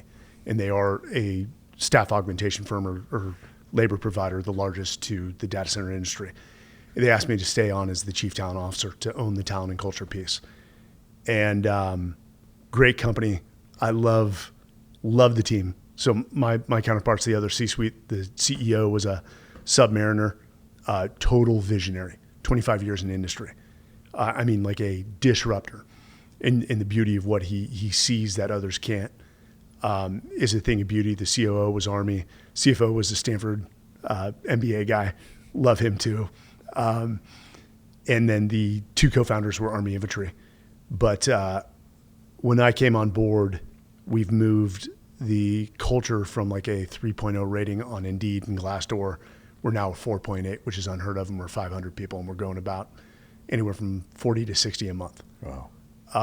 But I've got a team of all vets, a Army warrant officer who was Special Forces logistics, a retired lieutenant colonel who was an infantry battalion commander, another Navy surface nuke, and then a young man who's getting out of the Air Force. They are the team that keeps the daily pulse on it. But we run, I'm a believer that training cultures outperform non-training cultures every day of the week and twice on Sunday. So even at 9 a.m. Central every day, we hold a daily muster where we play the national anthem to really reinforce, be respectful for everyone that has built us to this point. And we own the next 250 years. And then we follow it with 10 to 15 minutes of leadership development. Theme for the month, we hold a lot of leadership development training in between longer classes, but we have a lot of, like, call it asynchronous or micro touch points with our people, because we got people building data centers all across the United States. We have a large remote environment. So maintaining touch points with them and the ability to maintain a 4.8 rating on both Indeed and Glassdoor with that many employees who are in a remote environment, we're on a good track. But I'm always, let's say, paranoid that one wrong thing can take us off. But we try to double down sort of a paramilitary culture of what we learned from the military and bring that into a private sector company, and it's working so far. Yeah, that's amazing to hear. Data centers have become a pretty hotbed topic here as of late. Before we get into that and kind of what you're doing now, what was the decision-making process to exit the military? My cup was full. Going through a divorce at the time, I was supposed to take XO of a squadron, deployed with the Delta guys, which ended up being my last deployment. And some things had happened on the previous deployment at a very high level, not the teams, national level decisions, and then seeing what was going on the ground in Iraq when we deployed. It was just sort of my sand in the sword moment. And I remember calling back to my then commanding officer, who, good dude, you definitely know him, and just said, hey, I think it's my time. And I hated to bail on him as XO, but somebody with more vigor and energy was going to come in and probably do a better job than I was. And so that was just my moment, and it was the right call. And they said, hey, go do a tour elsewhere, and they hooked me up with an awesome tour in Austin. And I was supposed to come back to the community, but by the time somebody called and said, hey, what did you want to do? A guy named Tommy Donovan. Yeah. It was through with him. Highly respect. Yeah. I think he's a 1-star or 2-star now. And I just said, hey, Tommy, I think I'm done, man. And he's like, I get it. And he's like, let me make some phone calls. Calls me back same day. He's like, drop your paperwork. We're going to fast track it. And it was right around my 20-year mark. And it was the right call for me. Of course, you can have regrets. Hey, should I have kept going? Did I abandon the boys? But I also met a woman who's now my wife, who's changed my life, and no one's going to accuse me of being smart. I've got a 21-year-old and 18-year-old who had to live through the hard years of dad being gone, and now I've got a 21-month-old daughter, and being an old dad, 48. More patience, more wisdom, a lot more financially sound compared to our military salaries. Not rich, but not as concerned, living paycheck to paycheck. I'm absolutely loving it. And also the fact, even though I'm on the road constantly, I'm not deployed for 6-8 months. And I see her every week. Yeah. And I value the time that I do get. Yeah. Do you mind if I ask the relationship with your older kids, with them having lived through such rough parts of your adult professional military career? Is it where you want it to be? No. If I'm being honest, here's what I believe, and it may sound awful. I don't think you have a choice. Your first family is the command, whatever command you're at. And if you're in a leadership position, whether a senior enlisted or an officer billet, or even for the guys, that's what comes first, and your blood family comes second. And I think that's why we had such a high divorce rate, is you marry a woman who doesn't know what she's stepping into. And quite frankly, neither do you. There's no way to paint a picture for that woman before you drop to a knee and ask the question. And so, there's a strain to that relationship. I love them, and I'm trying to rebuild that. And they're doing well. I couldn't be prouder of the two of them. But a very different experience than this little girl's going to have. Yeah. And that still doesn't sit well with me. Right. They didn't ask to be born into that. And there's a part of me that I've apologized to them, and I probably will till the day I die, that they had to live through those years. Yeah. That's tough. In terms of the separating from the military and starting your first venture, Talent War Group became the first kind of project. What was the thought process behind that? Why you were doing it, how you wanted to set it up, and what was the goal? Yeah. So Talent War Group was a offspring of something I did earlier. So ended up in the University of Texas MBA program. And as I was going through it, I felt this I felt gross, because here I'm going through an MBA program in my last year of active duty, and guys are continuing to deploy, and we knew how hard it is to transition. Employers just don't know how to translate what you bring. So Admiral McRaven was the chancellor of UT at the time. And, we challenged me to look at the transition and see what we can do. So got the MBA program to give us 3 credits. It was a bunch of vets, bunch of West Pointers predominantly, really smart guys. And so we did this 60-page white paper on all the causes of the friction of the transition, the skills military lack, and it was a great white paper.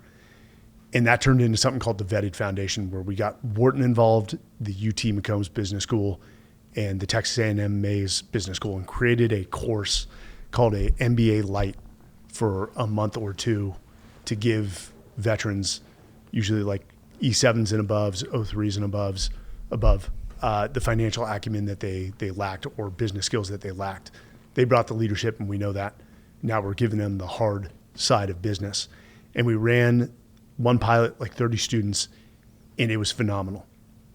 And the outcome for those people getting jobs at the salary they did, or the amount of startups that came out of it, was the data was there that this worked. We ran into Texas politics with the TVC because we wanted to get it GI Bill certified. I had to make, and I know this, 30 drives to Houston and Dallas in the summer to raise $500,000. Wow. And it was one of the MBA guys, and teachers, professors, that eventually looked at me and said, "Hey, Mike, why don't you make a phone call to see if something's there before you make that drive?" And I'm like, God damn it. I think I was so involved and heads down on building the thing that, I missed in certain things like that. We raised the $500,000 mainly due to a guy named Kosmetsky who lives here in Dallas. It was a big veteran supporter. And we held that program. It got shut down because we couldn't get it GI certified through the TVC. And so we couldn't be raising that money for the cost of the tuition. And NSW Foundation also contributed for the SEALs that went through it. And so I remember when we shut that down, I got in the fetal position for like hours. And then I called that same individual, Kosmetsky, and he said, hey, I told you to make this for profit from the start. I couldn't bridge this at the time. He said, nonprofits are very tough, but if you make this for profit, companies are more receptive to pay for the talent on the back end, which can make this, let's say, a stable business model. And so he's like, take what you've learned and turn it into a business venture. And that's how Talent War Group was created. And we also learned that Fortune 500s or enterprises are very difficult to work with just due to all the bureaucracy. So we focused on small to middle market companies and placing veterans in smaller companies, still privately owned, into management positions. And that was the sweet spot. And throughout the life cycle of Talent War Group, because it is an executive search, it's not a volume placement, we've placed about probably 200 veterans, mostly senior enlisted and officers, into these companies across a range of industries. And then it was attractive enough for a company to say, hey, we want to buy in. At that point, I was pretty wore out. Yeah. And I'm like, put me out of my misery. Yeah. Man, that sounds incredible. Are there special operations kind of core principles that you've found that translate into the business world? Yeah. Good talent can't be mass produced. When you find good talent, pay what it's worth, and then, retain and develop and continue to invest in it. Don't lose it. But that one always stuck with me, that good talent can't be mass produced. I mean, the special operations community on every, let's say, in extremis situation like 9/11 is asked to increase their numbers. And it's proven over history that you just can't do that because you're not willing to lower the standard just to create more bodies. Yeah. And I've seen that with every company. And the companies that truly, the first thing to be cut in a down economy is training or leadership development. When I think actually you should do the reverse. And COVID is a perfect example. The companies that really doubled down on training and developing their people were resilient as an organization, where they had this optimism, they had this shared adversity, that they weathered COVID.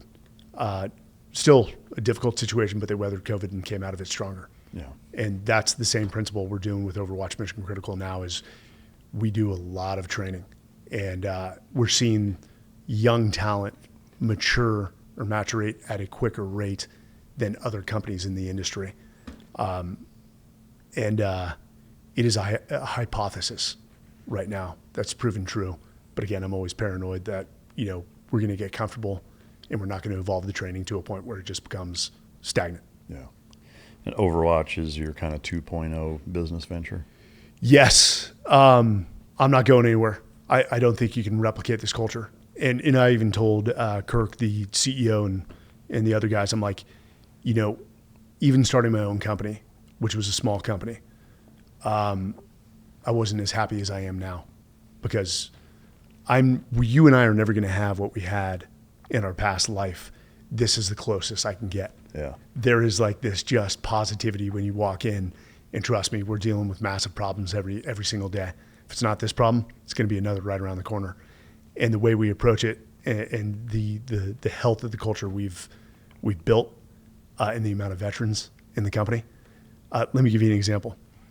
One of the co-founders, Jesse Sargent, 520th Infantry, they had a hard deployment in Sia Choi, Afghanistan, out at a cop, no support, and they had something like 75% casualties. And I just interviewed these guys. We're doing a documentary called Rally Point Oscar, because 8 guys from his platoon now work in the company. Oh, wow. And so it's almost become like this rally point. And that's because of Jesse, and that's because of Kirk. They're like, hire them, because they know what they bring. And we'll chip away at the edges and get them spun up. And they're out at different data center builds. And like the feedback we get from the clients is they're like, if you remove this guy from the site, we'll cancel our contract with you. That's how irreplaceable. But we have a DoD skills bridge, so we're cycling people through. And even if we can't hire them on the back end, it's trying to get them as much private sector exposure to ease that transition. And I do believe in the impact that we have in the veteran focus. And that's why I just don't want to leave. Yeah. Mission statement wise, how would you summarize Overwatch's position that way? Yeah, it's simple. And the CEO says it every day, and we believe it. We're impacting lives through the jobs we provide, because skilled labor is going to be the new middle class, if not blue collar millionaires, is giving opportunities to people that come from outside of the data center industry, because there's a 500,000 person labor shortage right now in this industry, much like electricians. You've seen it. We need like 1 million over the next 3 years. So taking people that would have never considered this industry, putting them in a culture that we've built, knowing that, we care for them, and exposing them or giving them an opportunity on a new career path. We're trying to impact lives while also being part of, call it the fifth industrial revolution, which is going to have more impact on humanity, AI, even though I know there's a lot of fear, and I know you want to talk about that in data centers. It's coming. And if you don't want it, shut down your phone, delete all the apps, pretty much remove all the creature comfort things we have in our lives, because all of them touch data centers. Yeah. And people often want to see the baby. They just don't want to know about the pain and everything that goes into it. Well, data centers have existed for decades, and people don't realize how critical they are in our lives now. Yeah. So on that, for the layman, can you kind of break down the whole data center thing from a 30,000 foot view standpoint? Yeah. You love that term, 30,000 foot view. I probably overused the hell out of it. Yeah. We all have our thing. How about 40,000? 40,000, okay. Which I still want to jump from 40,000. Yeah. That'd be pretty wild. Yeah. Data centers, one, think of the cloud. So it's not this thing you can't touch up in the clouds that hold your data. It's basically the servers at these large locations that house all the data storage that give you the access, the immediate the response. There is latency to all the apps, e-commerce, your Amazon, major Amazon data centers, your e-banking, also mission critical services like healthcare, first responders, and then all the great apps that we love, like Instagram or Tinder, if you're in that world. Everything touches it. Now, the change is AI, which is scaring a lot of people. And I don't think it should. I think everyone is fearful that their jobs are going to be replaced. And that's, let's be honest here, that a degree of that is true. I think there will be more job displacement than job replacement, and people needing to learn new skills on the utilization of AI, because there's always going to be a human fingerprint on the use of AI. But right now, Texas, where we're sitting, where Virginia is the home of the cloud, and they chose Virginia for a very strategic reason, federal government. That's the home of the cloud. Texas is becoming the home of AI, also because the access to power that we have here in Texas and real estate. With data centers being, mission critical for so many integrations that we have in our life, is there a difference, kind of almost the same way, say, a nuke facility would be, where there's sizes of them, they're broken down into different categories by size? Yeah, there's both tiers in terms of the level of redundancy, and there's also size. So, in having to learn this industry in the last year and a half, I'm actually a smile on my face. There's still a lot I have to learn, but also there's major national security implications. The AI race for dominance against China and every other nation that's racing to integrate it into their national security, not only from an intelligence community aspect, but we're seeing how you and I are now dinosaurs. Like warfare has evolved, and Ukraine has been at the forefront with all this AI and autonomous vessels or vehicles. But Go back to your question. Well, just how you break down the sizes. The size. Of them. Yeah. So what used to be like 5-10 years ago, a large data center, anywhere from like 50 megawatts to 100 megawatts. Now we're dealing with gigawatts. Yeah. You've got not far from here, Abilene, Texas, the Stargate project, which I'm sure you've read about, which is, I believe, a 10 gigawatt or close to project. That's the largest data center build going on. But there are others planned. You've seen Mr. Wonderful or Kevin Leary. Yeah. I believe it's a 9 gigawatt in Utah. Yeah. That's the size that they're dealing with. And they are known as campuses. So it's not one large facility that's 9 gigawatts. It's several buildings. So they call it a campus. And each one will be 700 megawatts in a series of buildings. But the anti-data center movement has gotten the momentum based off antiquated information. And that's causing a lot of hard discussions, which maybe should have been happening. And there's some fault on the industry that they weren't communicating with the residents of towns on power and water issues. But a lot of the anti-data center movement beliefs on water and power are antiquated to like 10, 15, 20 years ago. Is that primarily the biggest pushback, is the power and water resource grab that data centers require? Yeah, I would say it is. And some people simply don't want data centers close to their residents, and I get that. And I think the general feeling of AI replacing jobs, they don't want that cause within their towns. But on water, again, they're going off antiquated information. We don't put water in our radiators, do we? We put a glycol dielectric fluid because it dissipates heat at a greater rate than water. So they used closed loop systems where they used to use open loop systems, utilize water. They now use closed loop systems. So a lot of these data centers don't utilize more water than a Class A office space like we're sitting in right now. And that has been driven by the industry. So they're trying to be good stewards. And they said, hey, this isn't efficient.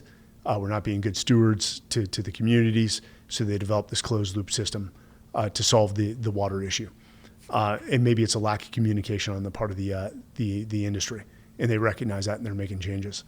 On the power front, ultimately the grid is more of a liability than the abundance of power. But what they're doing there is building basically self-generation islands on site left of meter, which means that they don't require power from the grid, but actually have the ability to put power back on the grid in a contingency where a city runs into to power issues. And what it can do is they're not raising the rates of the local residents. Actually, they can help stabilize the rates. And what you saw Trump recently pass, or it's an initiative, sort of the rate stabilization for the residents if data centers come in. And so they will have to build those closed loop systems. They will have to build self-generation that can support the local grid and reinforce it if need be.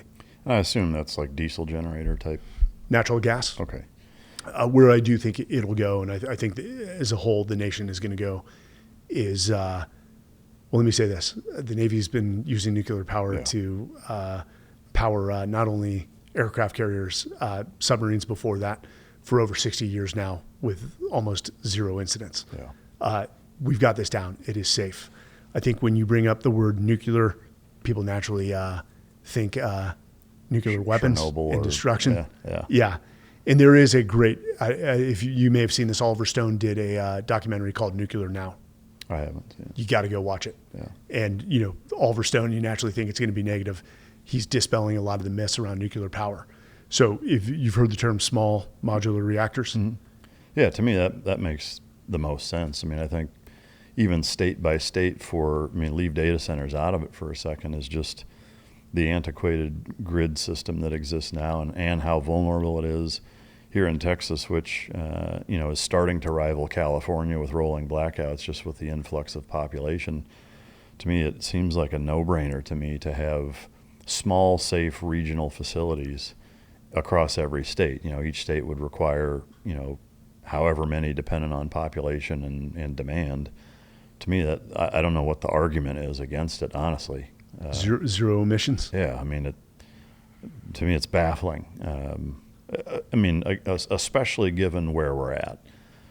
If we weren't in such dire situation, I could see more of a debate. I'm not even saying I would understand the pushback entirely. I would get the cause or need for debate or discussion if things weren't so dire. But I mean, almost every state is in a position where at the height of the summer, in hotter climates, and in the height of the winter in colder climates, are in catastrophic type conditions for power draw. Something has to change, and something significant, and quickly. I really don't understand the pushback. Here's a great point. So the anti-data center movement, much like the anti-ICE protests or the No King protests, you've heard that there's foreign influence. You just brought up social media. So foreign funding for these protests. This is our adversaries sort of defeating us from within. Same thing applies for the anti-data center movement. Intel has corroborated it, that there is foreign adversaries funding these anti-data center movements as a means of slowing our progress on that front, so that China can outpace us. But 60% of the world's data centers exist within the United States, so we are outpacing China, even from a chip perspective. NVIDIA and the lack of access that China has to them, we're even, I don't want to say light years, but we're ahead of them. Yeah. To play devil's advocate, is there a drawback or a concern for the data center movement from your perspective? Like if you had to take the other side? And we've got, so like when intimate domain is used, or I just talked to a Texan. He's like, yeah, they're putting poles up on our ranch land, and they just don't want it. So I think it's Atlanta where they've basically used intimate domain as justification to build a data center. I don't think there's anything more un-American than intimate domain. I mean, people immigrated here to get away from serfdom and to own their own property. So when you hear that going on, you're like, you can't justify that any which way. And I understand the perspective, but what the industry is learning is if you want to build a data center within a specific municipality, you've got to come in early, and you've got to have a town hall and answer whatever questions they have, and educate them on the closed loop system and how they're going to stabilize or reinforce the grid. And it wasn't a concern before; it's a concern now. And so the industry has to adjust to answer those questions and assuage any concerns before moving forward. And if the town is just overly resistant, then find new real estate. But also, what about advocating for the jobs that it will create? This is what we're going to do for the town folk. In fact, we're going to bring in, and that's why we stood up a schoolhouse for data centers to retrain people in new careers in data centers, whether it's the building of them or the operations of them. But even Google's doing it, where they're going to bring campuses to cities where they're building to train new data center operators, so that the residents of those towns are getting the new jobs created, and the tax revenue to the town can be pretty attractive as well. Yeah, I imagine. 777 and Everest, pretty cool project. Can you give us the lowdown on that? Yeah, and considering that I suck at skydiving, I can fall, I can land. It's not pretty. It never was, probably never will be. I think there was missing the thrill of what we did. I did continue skydiving, and it was a guy named Fred Williams who was a team guy in the 80s, maybe early 90s, and created a company called Complete Parachute System, CPS. And just the innovative nature and disruption of Fred, he basically was the air guy in the SEAL teams at the command he was at. He was a tier 1 guy, and saw that their requirements were not being answered by the traditional, skydiving manufacturers. And so he had this idea to stand up a company to specifically answer the needs of the military, from the parachute to the container systems to all the ancillary systems to support free fall operations. And so he stood that up, and it's done extremely well. They also do training for soft forces. In fact, I think they had the contract at one time to train all the MARSOC guys in free fall operations. It's amazing how everyone's moved away from the Yuma school. Yeah. So he was holding this trip to Everest, and I just had a hip replacement. Oh, and really? He's like, "Hey man, are you ready?" And he's like, "When's the last time you skydived?" I lied to Fred. I'm like, "Oh, like a month ago." He's like, "Okay, well, we're gonna hold a training camp in basically Buena Vista, which is close to Leadville, Colorado, the highest elevation you can get in the United States for a drop zone." And so we trained up for a week out there. He brought his CPS instructors, and then eventually went out to Everest and did we did multiple jumps, but 3 different drop zones, increasing in elevation.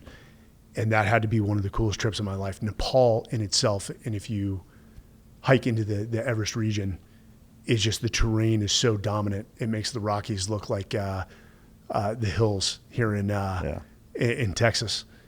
And some of the views, I mean, I was nervous, well trained prior to going in, and even seeing how they had evolved the training for special operations from my retirement, the time I retired, to a few years later.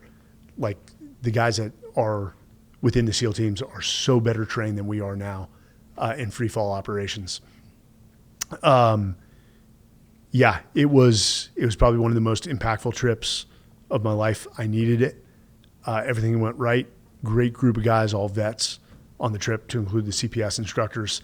It was a tight knit band. And then I'd already been talking to Fred and Andy Stumpf, about, hey, let's go up and do the 777.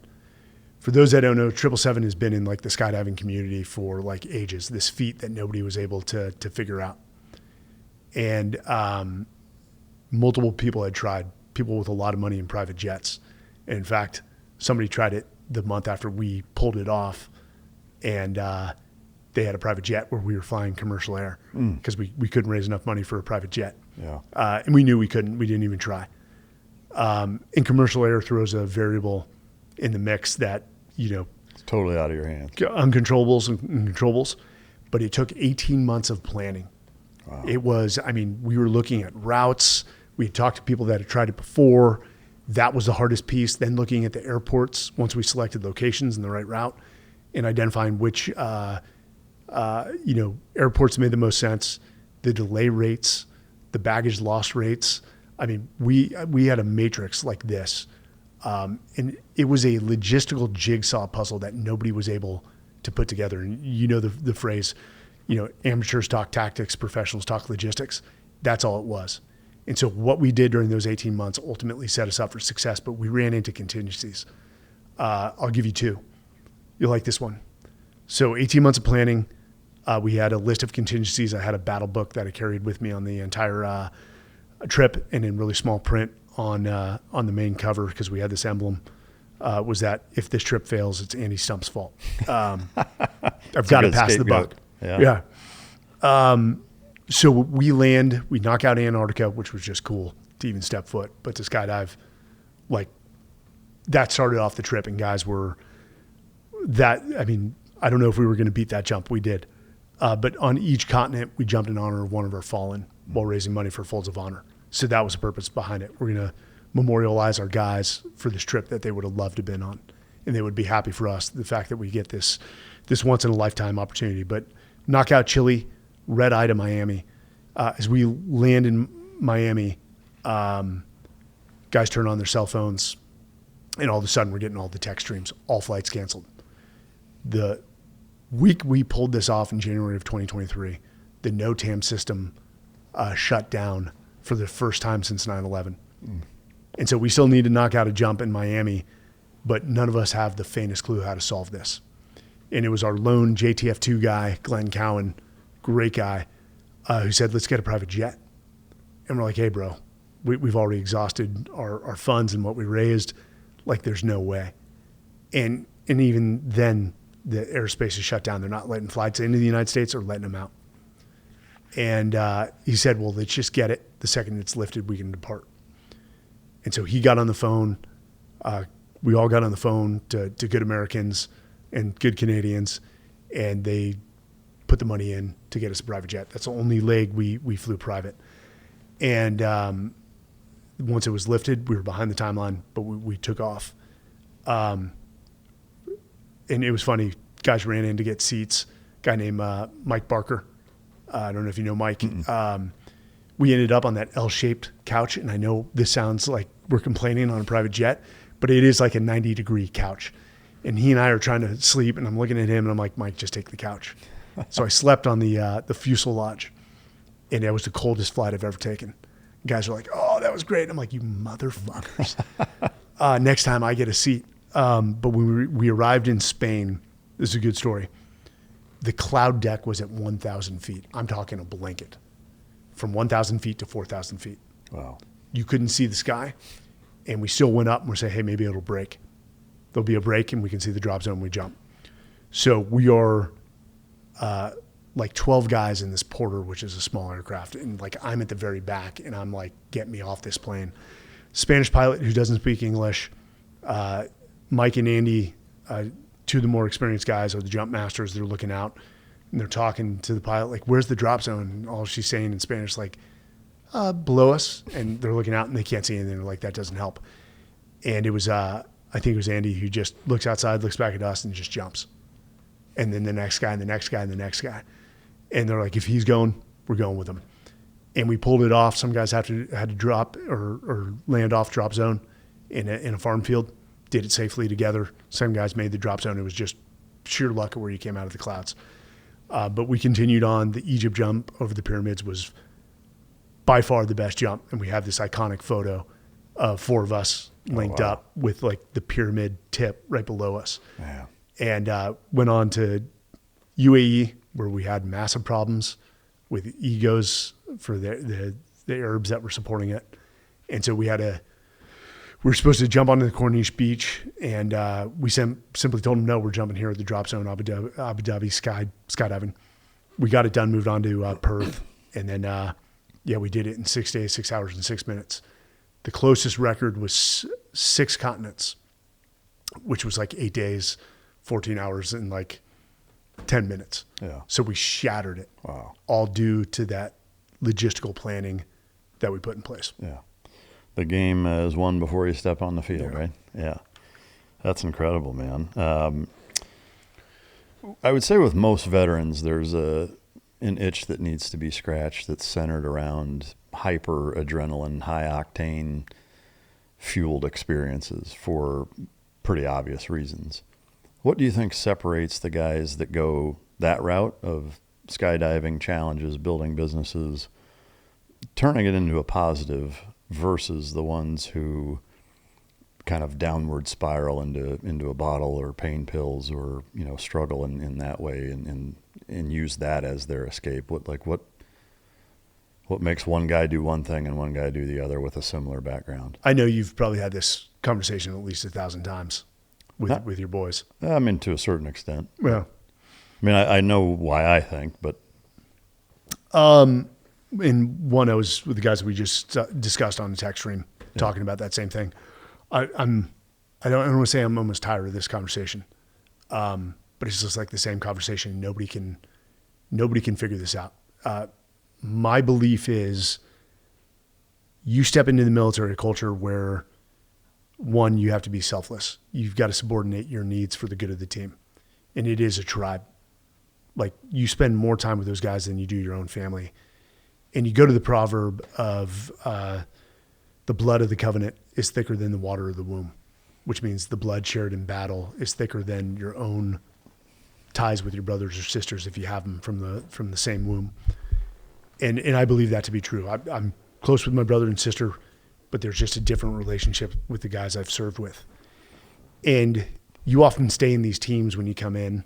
You go to boot camp, you go to buds with some of those guys. You all check into the same SEAL team, and there's that long-standing relationship. We don't transition as teams. You do it as an individual sport.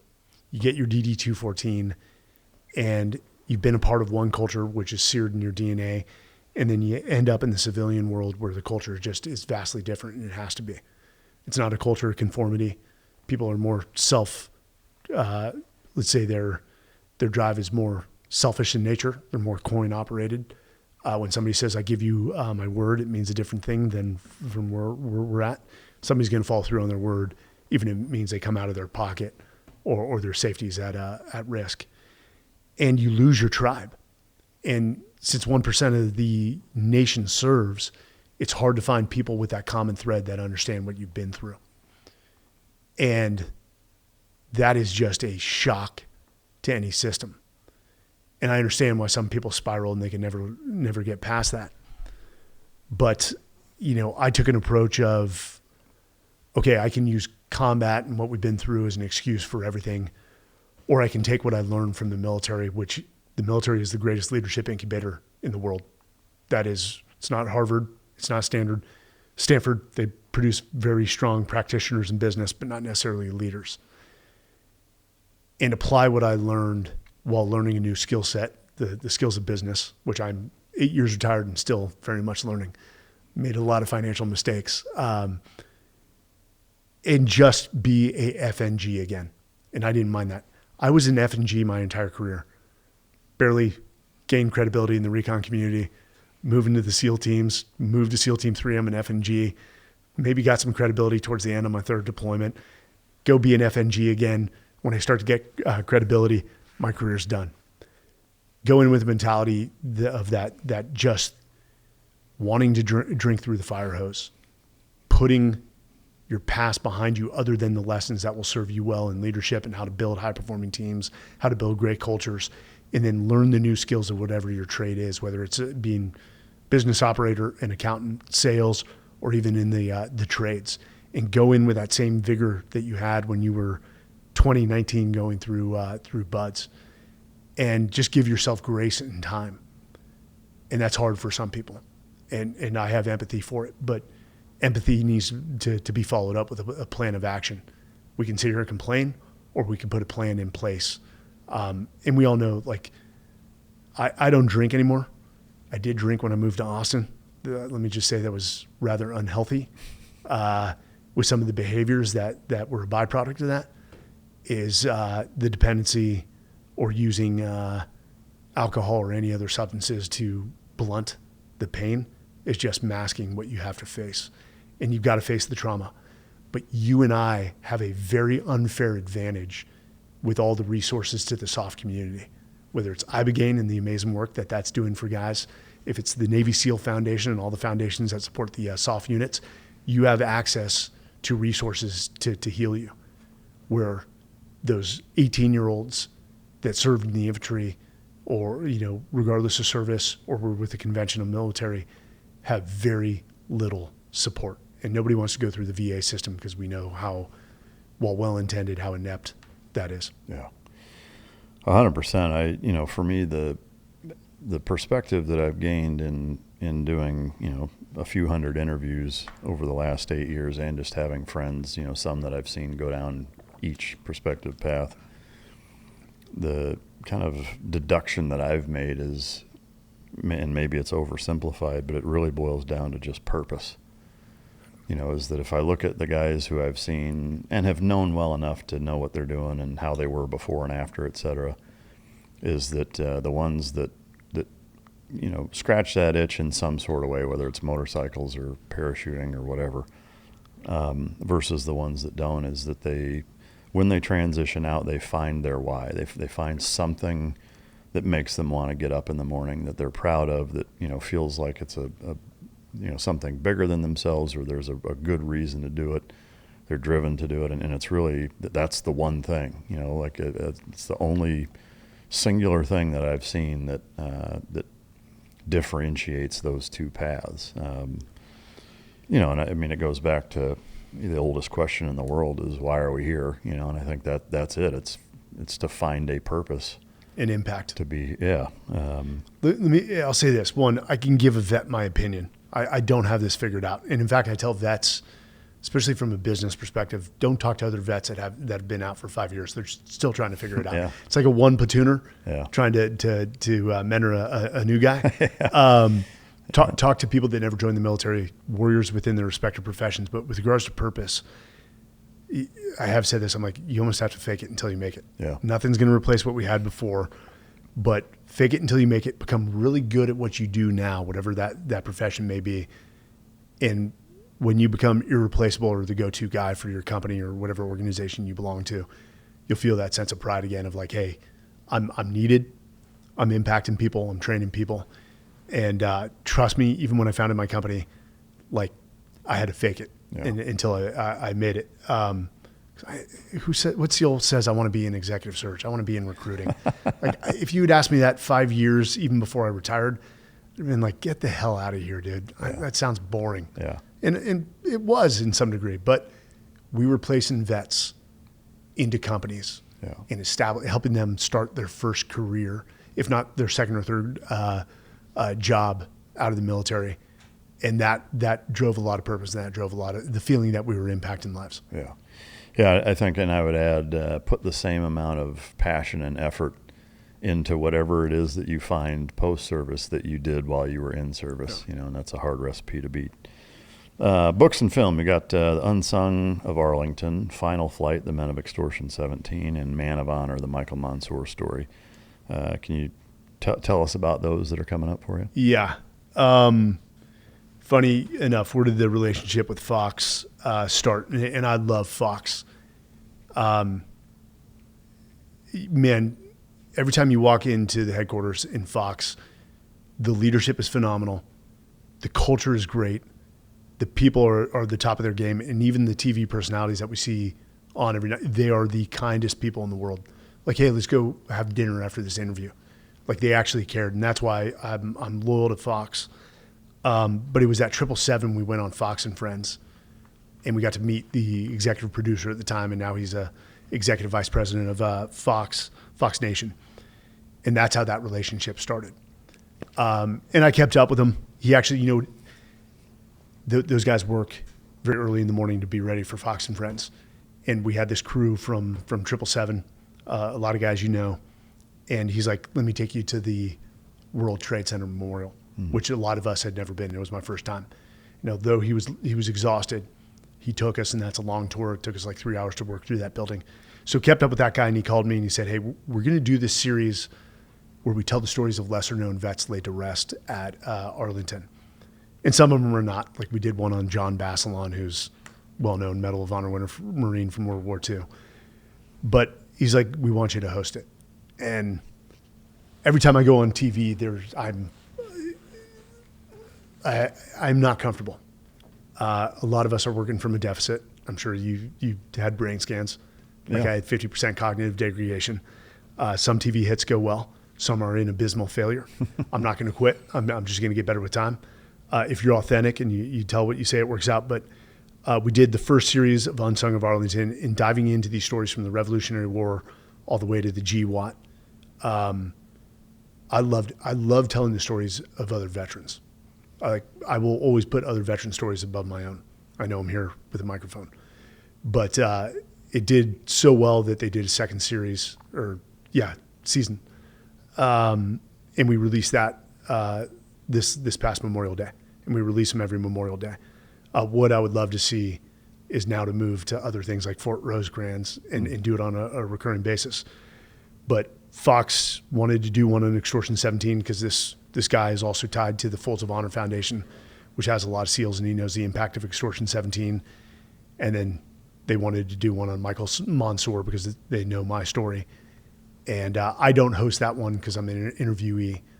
But the Extortion 17 one, Final Flight, the Men of Extortion 17 comes out on their 15th anniversary, August 6th. Man of Honor, the Michael Monsoor story comes out on September 29th. 20 years, 20th anniversary coming up. Wow. Man, it's amazing work to continue to tell those stories and honor all the men who you served with and whose stories should never be forgotten. Yeah.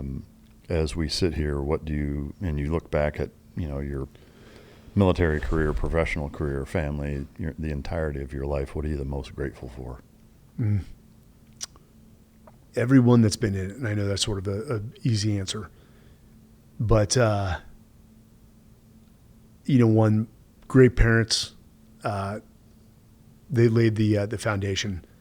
Like you hear some of the stories of the guys that come into the military, and you're like, Jesus Christ, they faced adversity from the start. I really didn't, because I had great parents that were there. I got my share of trouble, and they had to be stern because they had to. Grateful for the Marine Corps and the opportunities they provided and the foundation they laid. But same with the SEAL teams.